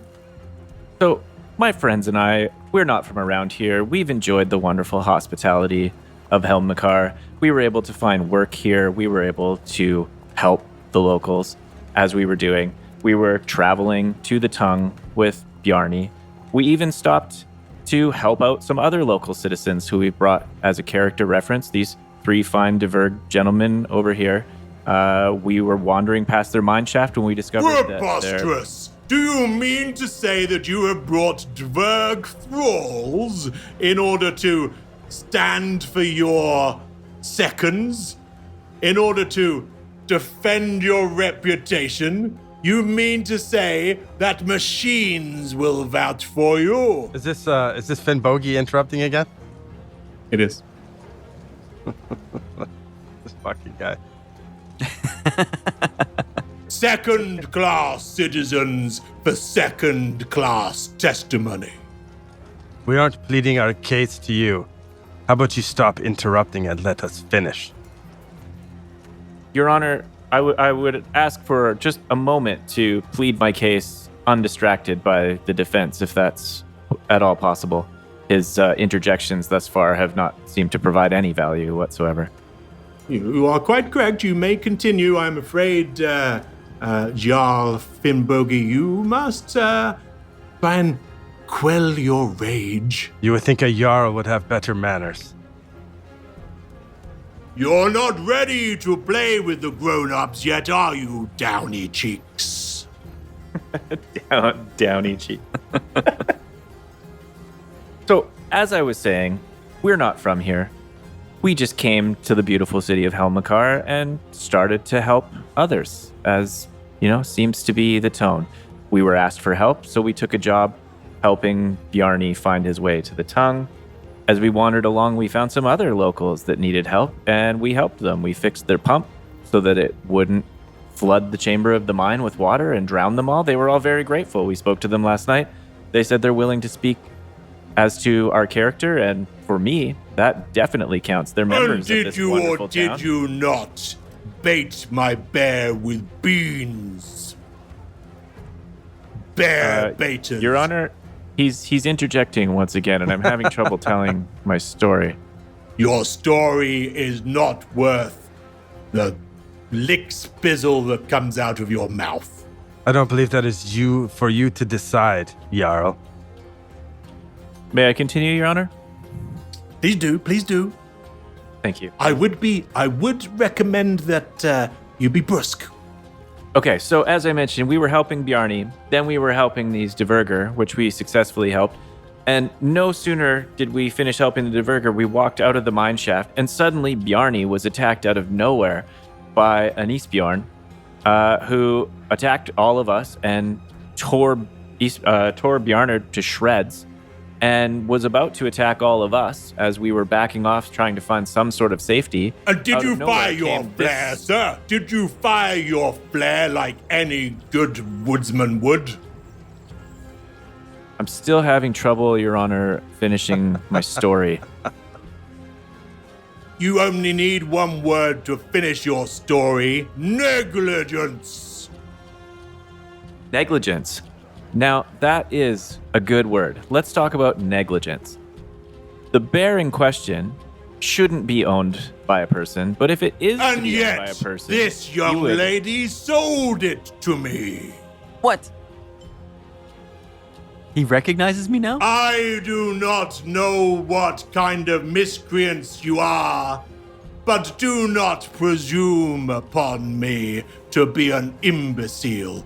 First, you sell me a bear, and then you try and blame me for it killing an innocent bystander who you have baited into your nefarious scheme. No, sir, I will not stand by while you perjure yourself. Your Honor, I really feel these interjections are just muddying the waters. We're not able to tell a coherent story, and he's just sort of interjecting. You are not at every able to convenient lie opportunity. at will, you mean? What about option? I hope the Do you difficulty of deny conveying it, the truth Tai? is coming Did across you to sell the court. me the bear? On your honor now, or you will be flayed alive in front of this court? Your Honor, the case in question is not about the sale of a bear, but if we are going to talk about the moment of the sale of the bear in question was in much finer health than it is today, and it's only been a short period of time. Hence why I bring up the word negligence, or our accuser brings up the word negligence, and I'm pointing out that an owner with the prestige of a Jarl and the resources available to both acquire a bear and care for a bear in such a short period of time since the bear was acquired, there's absolutely no reason for this bear to be in such poor health. Are you And accusing only me a of negligent owner. malfeasance, sir? I think I'm very Yes. obviously accusing you of malfeasance. You have negligently Then handled the this bear. time for talk has come undone. Draw your sword, sir. I will meet you in the ring, the ceremonial ring of the Holmgang. I'll Now, draw Your the blade Honor. out of my staff and step forward. I hold Bogull back a little bit and I say, Your Honor, I believe there was a choice in the law thing where we would be given the opportunity to plead our case and not have to choose violence. Are we to be forced into violence by the Jarl? It The seems as old though he's ways losing are his the- case the and old now ways are resorting the to the true only ways. option available. He has every right, I am afraid, to settle this with the sword. Perfect. I'll push Gunner's hand away and step forward even more. I commend you, Skraeling, sir. Your argument, your testimony was bold and true, but my hands are tied. The Jarl is a powerful man, and he will have his way. Even if the Jarl is obviously using sorcery to control the bear? The whole crowd Yeah. in the court is in shock. You accuse me, sir, of being a warlock. I shall have your head. Your Honor, there is no other earthly way to explain the behavior of this particular bear or the health of this bear without the use of sorcery to control it. None of this would have happened if this Jarl was acting responsibly. None of this would have happened if the Kai Tai wench hadn't sold me an emaciated, starving bear, and you hadn't festooned my friend with beans. He put the beans on his own head, for the record, Your Honor. Regardless of a scent attracting the bear, it's not our fault that an untethered bear was roaming free, not being tended to by an owner who has full control over it, allowing it to just randomly attack and eat humans at will. Prapti furrows his brow and says, "It is a most perplexing case. I do believe the simplest way to resolve it is with swordplay. Then we will have the gods decide, and it will be off of my plate." May I ask one further question, Your Honor, before we resort to the violent option? Am I to understand that in a town whose motto is help each other, the most rich and powerful man in that town can illegally acquire an animal, allow that animal to attack humans at will, and then demand to be paid for that action in a town known for the motto of help each other? That's how the rich and powerful are allowed to behave, and when they don't get their way, they just use their might and power instead? If you have done this man injury, then I'm afraid the law says you must pay for it. Let him bring To be forward honest, the bear. yeah, the evidence of injury seems Screw the non-existent. bear. He hasn't even told a story yet. Bring forward the Jarl. Let him bring forward the bear. Where is this The bear injury that you he speaks sold of? him, stand back.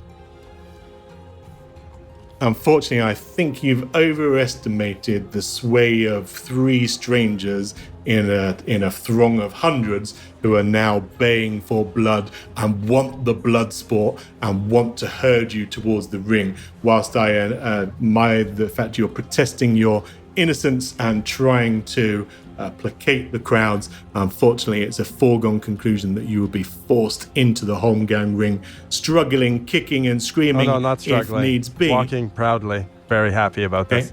Kurt, But you did there's awesome. there That was great. you can imagine it is similar to a boxing or a wrestling ring.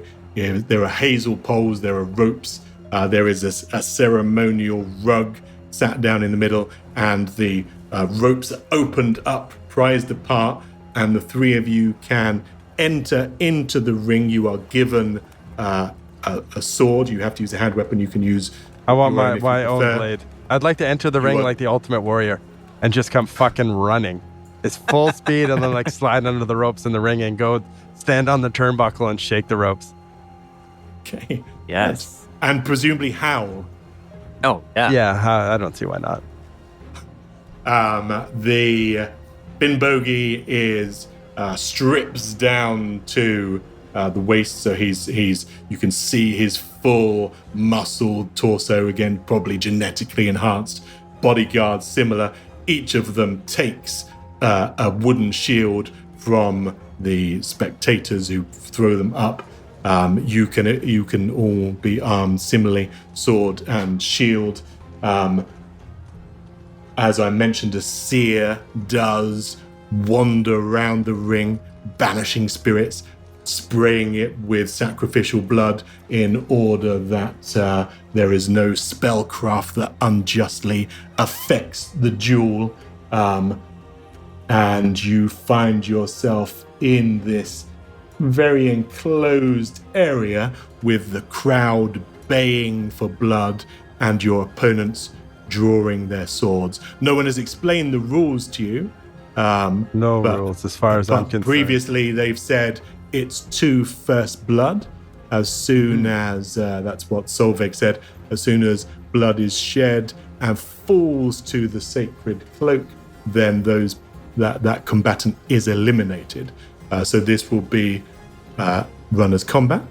And you will get to go first and make your rolls because that's the nature of fast turns. Presumably, you're taking a fast turn. You may, if you like, rest on your laurels and take a snow turn. It's up to you. And it has to be 3-on-3. It can't just be sending Bogull to take on one-on-one. It is. I'll take on all 3 of them. I don't give a fuck. Simply because of the weight and the heft of Fimboghi in the town, he has called it the way he wants to call it. It normally might be mano a mano, but this is a ménage à trois.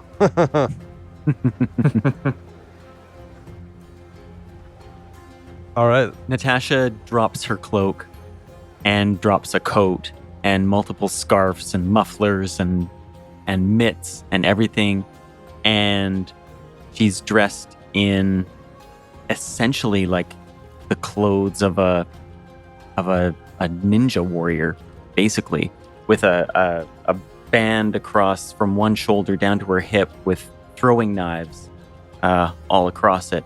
And she takes out 2 of the knives and flips them around in her fingers and tucks them behind against her wrists and assumes a position of ready for combat.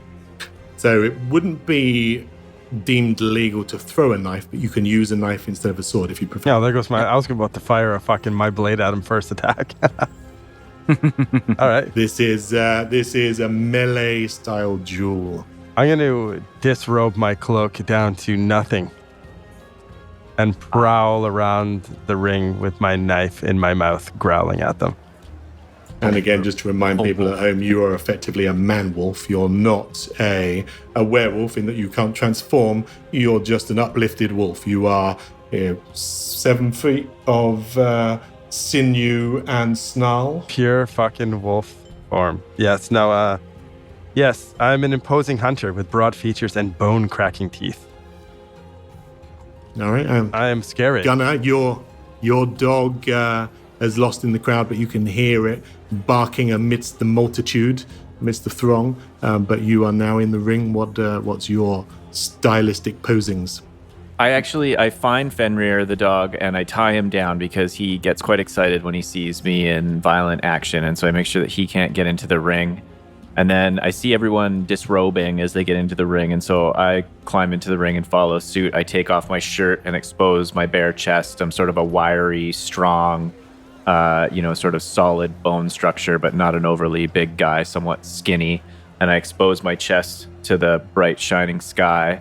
And I take my finger and I dip it in some of the sacrificial blood that the sorcerer has been spraying around the ring. And I draw a line right down my forehead and down my nose and all the way down to my chest. And then I cross it across my chest and I look up at the Firefox sign glowing in the sky. And I take I silently say a prayer to the sky as I hold my hands up above my head with this cross now on my chest. And then I take my spear and I turn and I'm ready to fight. So you're going spear. Yes. Very good. Now you have to face off against one opponent each, who will face off against Fimboghi and who will face off against the others. I have a question. Mechanically, what does... Is it a question that you want to use Oodle right for? I don't believe I have that, do I? No, you don't. I was just seeing if Natasha was going to use it this adventure. I'm still saving it. What is the benefit mechanically of having a shield? It gives you +2 to your defense. I will take a shield. So your defense is now, your defense is your sleight plus this 2 extra for the shield. So your defense is now 14. 14. Natasha will take a Okay. shield too. And so your defense is now? 13. Would it be 13? I'm also going to take the shield. I think the spear is a bad idea. I'm going to go sword and board. That brings my defense up to 12. Okay. I'd also like to make sure when I disrobe and take my backpack off, it's got the urn in it of Fenya's ashes. So I want to make sure that doesn't get lost or misplaced. Maybe tuck it away to where he's got the dog tied up. I want to make sure that doesn't go anywhere. Okay. Duly noted.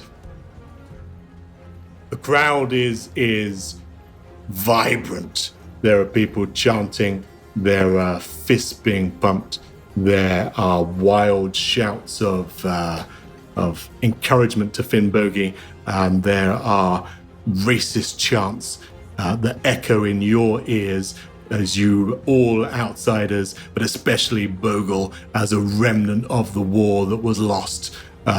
While you're howling and posturing and showing your prowess, all it does is incite these people to want you to lose very badly. Beautiful. I'll do the Hulk Hogan where he puts like his hand to his ear to the crowd.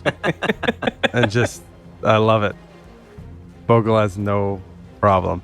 And I would like to point to the Jarl and say, you and me, insert most. All right, so you're facing explicit- Finn Bogey first. Most explicit insult I can think of. Oh, what's the word again? We lost it. I know, I can't remember it, and I've already asked a couple times. Starts with an R. Yeah, I'm going to call him that, whatever it is. Rastriga. A meat Rassiga. bag Rassiga. Nice. He smiles from ear to ear and draws his heirloom sword that glistens in the perpetual light above and almost hums with a kind of unearthly majesty. Awesome. Okay, who wants to make their roll first? You all get to go first. Due to the mechanics, if you're taking the fast turn, that's the way the game plays out. So you may make your strikes one after the other. If you're going for Finn Bogey, then we'll leave that just for dramatic purposes till last, and we'll perhaps start with Gunnar striking against one of the bodyguards who was named as Thorod, the other guy being known as Thorbjorn. I have another mechanical question. Sorry to interrupt. With my pack attack, when an ally is within reach, I make my attack roll with one wheel. You said this was pretty tight. If all of us in there, would I get a wheel considering there being... You won't. All right. Good to know. You are a wolfish fighter known for snapping at your prey when your brethren are surrounding them. Hells yeah, brethren. Let's fuck some shit up. One more question about mechanics. The oodle right. Does it have to be a yes or no answer? Yes. Is that your question? No. No. That was a question about you. Gunnar shouts a command to his two compatriots here to stay together. And he takes a step forward and kind of head fakes and pushes his shield out at the guy that has a little bit of a distraction and then just hacks hard for his left side with the sword. Make a roll against his defense. So you're giving me just a straight d20 roll. And you're going to be adding, if you're using a sword, you're going to be adding your might modifier. It was a natural 1 Oh, no. with a might modifier of 0. You slash the air elegantly and twirl round to land heavily on one ankle, slightly twisting it and certainly not doing anything to salvage your pride. Bogull's morale drops when he sees that, was clumsy horribly clumsy embarrassing. attack. He's like, oh shit. At that, Thorod in front of you says, "You must have discussed cooking with your mother more than you discussed sword play." Gunnar has no response to that. No, you've rolled a 1. You can't respond. Ninja Natasha, the blackbird, presumably going to show off her prowess, and she gave us that thrilling and chilling testimony earlier about how she has killed in the past. Will she be able to draw blood in the ring? Oh boy. I'm putting my hands for a second. One thing I'm missing, I realized, was the page of all of the different attack actions that I was so proud of highlighting the ones that I thought Natasha was going to make the most use of. And I'm looking, I got and it right I can't here. find it. It's probably downstairs. I really want to go and look Cast for a it. spell, concentrate, defend, end effect. No, he's find, talking help, about hide. he's talking about the fancy special moves like lunging attack or unbalancing attack. That's what I'm looking for. Thanks. That's the one, is the unbalancing attack, right? That Oh, Page 93. you don't understand what opening this PDF is going to do to my computer. it's all right. You I'll make read the it to you. attack I'll roll read it with to you. 1 woe. On a success, if your target is your size or smaller, it must make a slight challenge roll. On a failure, the target falls prone. Gunner gets bonus points that are unfortunately, not redeemable in this game, but in karmic sense, you get some for knowing the rules. Well done. Brownie points. Yeah, brownie points. I guess, though, in this case, we're just trying to attack first and get first blood. So I just need to make a successful attack. That would be a fair assumption. Okay. While we're Natasha's- busy metagaming, can I ask one question? I don't understand the strategy difference between fast and slow turns. Is there ever a time in this fight that I would consider a slow turn? In this fight, probably not. Yeah, because the slow will give you movement as well as an action. Fast is just an action. But here you're I in did an understand it. enclosed Yeah. space. The ring, you don't need to charge anywhere. You're pretty much within range anyway, right? Okay. We also, this isn't necessarily for Ian, but for the rest of us, let's not forget about this, the Viking verse Inspiration. equivalent of inspiration. Yeah. So I guess, okay, now I do have a question for Ian. Can we choose to, like, if I'm like, all right, I'm going to attack this piece of shit and I roll a 5, can I be like, I would like to use one of the inspirations, or is this something you acknowledge before the roll? No, you turn a failure into a success. Okay. Ah. We can get rid of Could I have used it on a natural 1? You could have done. That time has since passed. Yes. So so if we miss the big boy here, I don't intend to miss. Bogull doesn't miss unless he chooses to. But we might want to think about dropping this motherfucker right off the bat. Unless Natasha uses it before you, and then you find that you've burnt them all. Yeah, that's fair.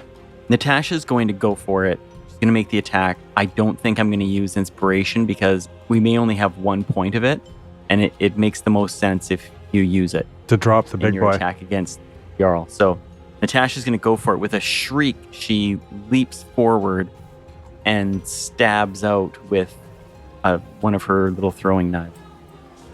Okay.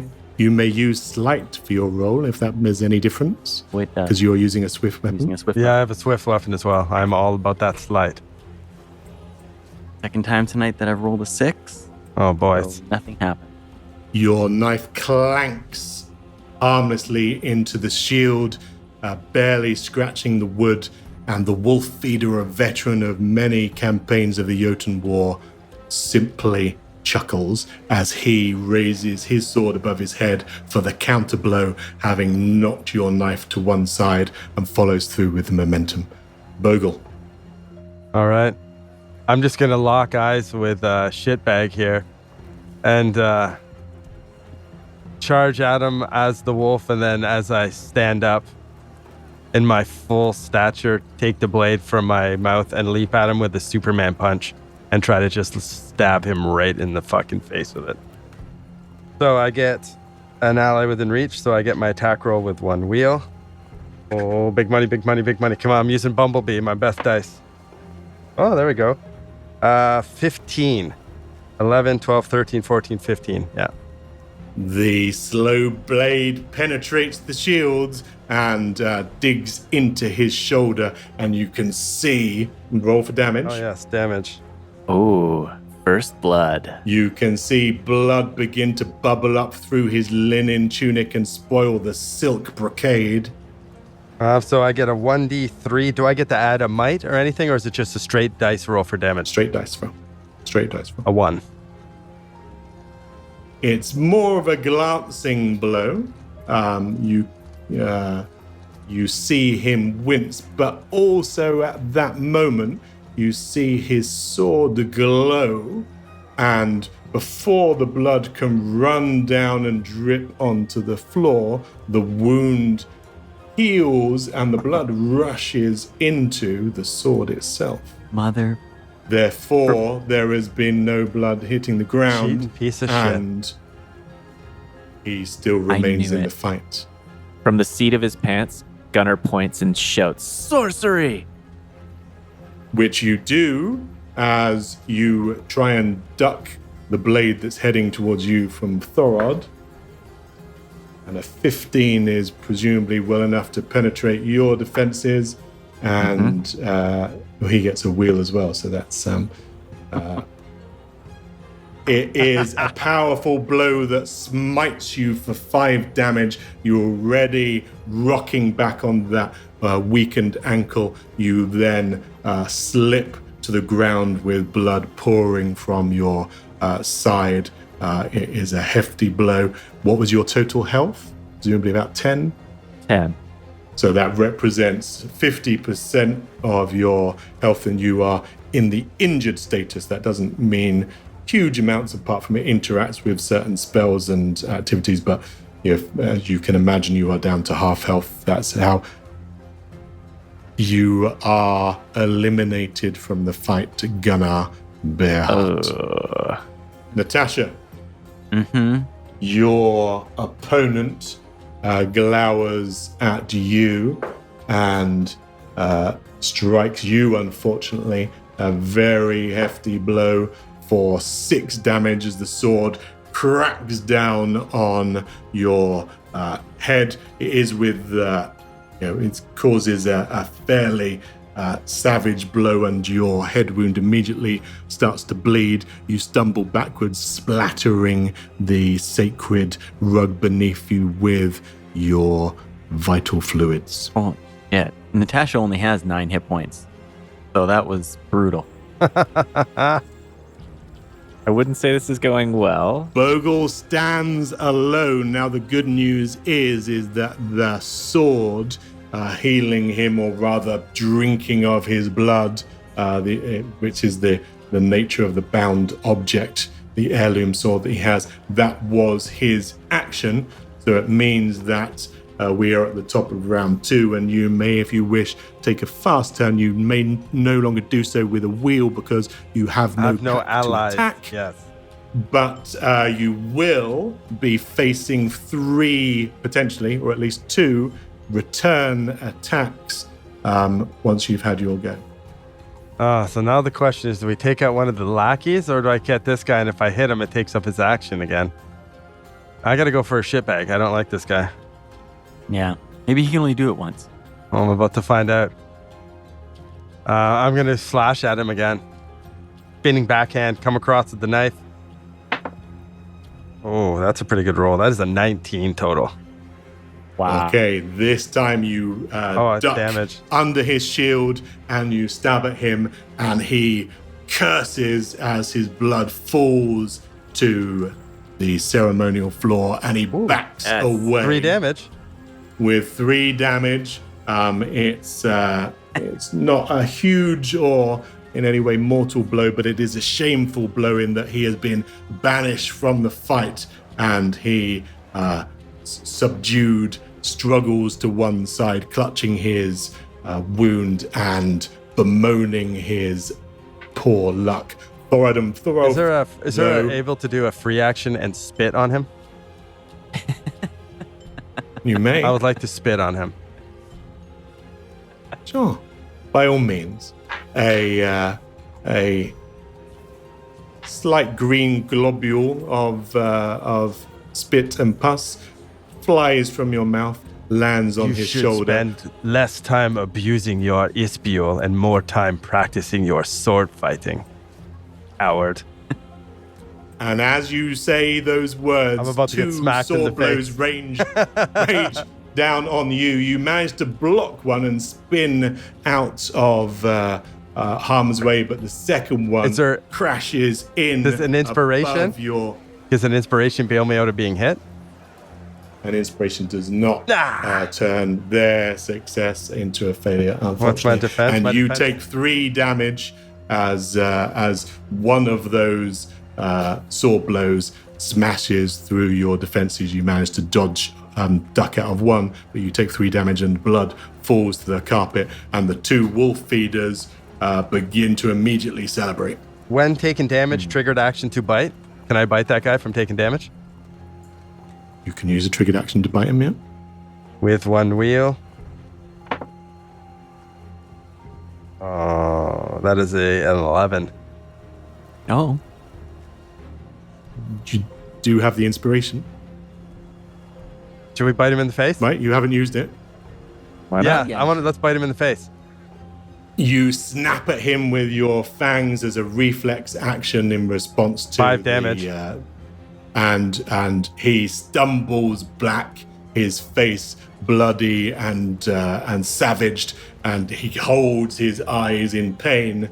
But nevertheless, while he is out, there is standing. 1 man left Yeah. standing, and the Finnboggy team have won the fight and are declared the victors. To which Crafty Thorfridson makes the official pronouncement and says, "Honor has been restored. It is the judgment of this court that where guilt be paid to Jarl Finnboggy Asbarson in the order of 3 crowns to compensate him for such losses as his bear in Snow White suffered, and that this be an end of the matter, and injuries lay down and forgotten."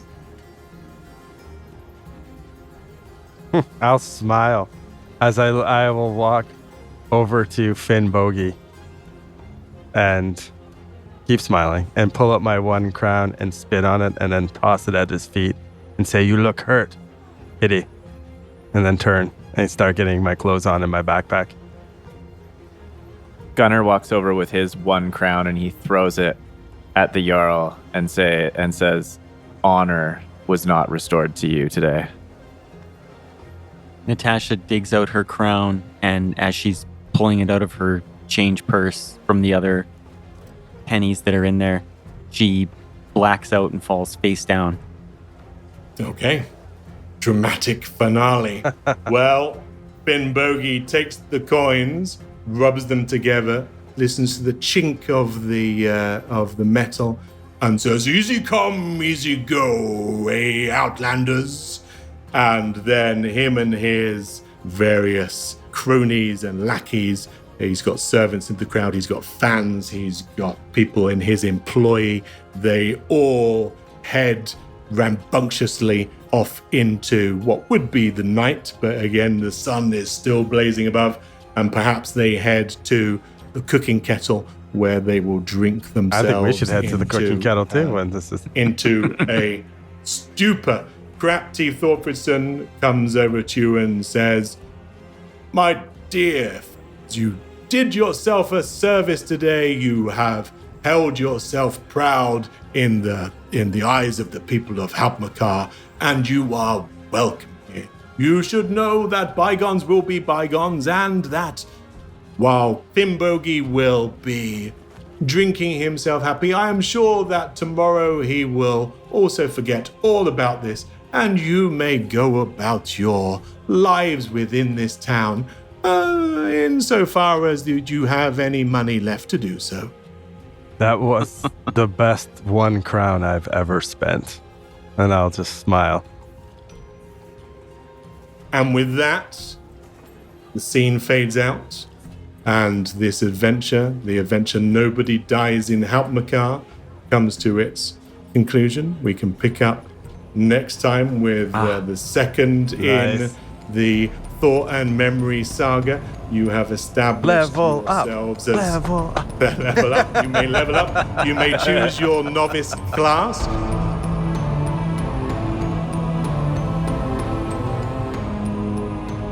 Thank you for listening to another episode from Actual Play Entertainment. Please rate us, review us, and subscribe. If you liked what you just heard, give us 5 stars and tell your friends. If you didn't like it, then tell your enemies. You'll show them. And for more information and content, visit actualplayentertainment.com.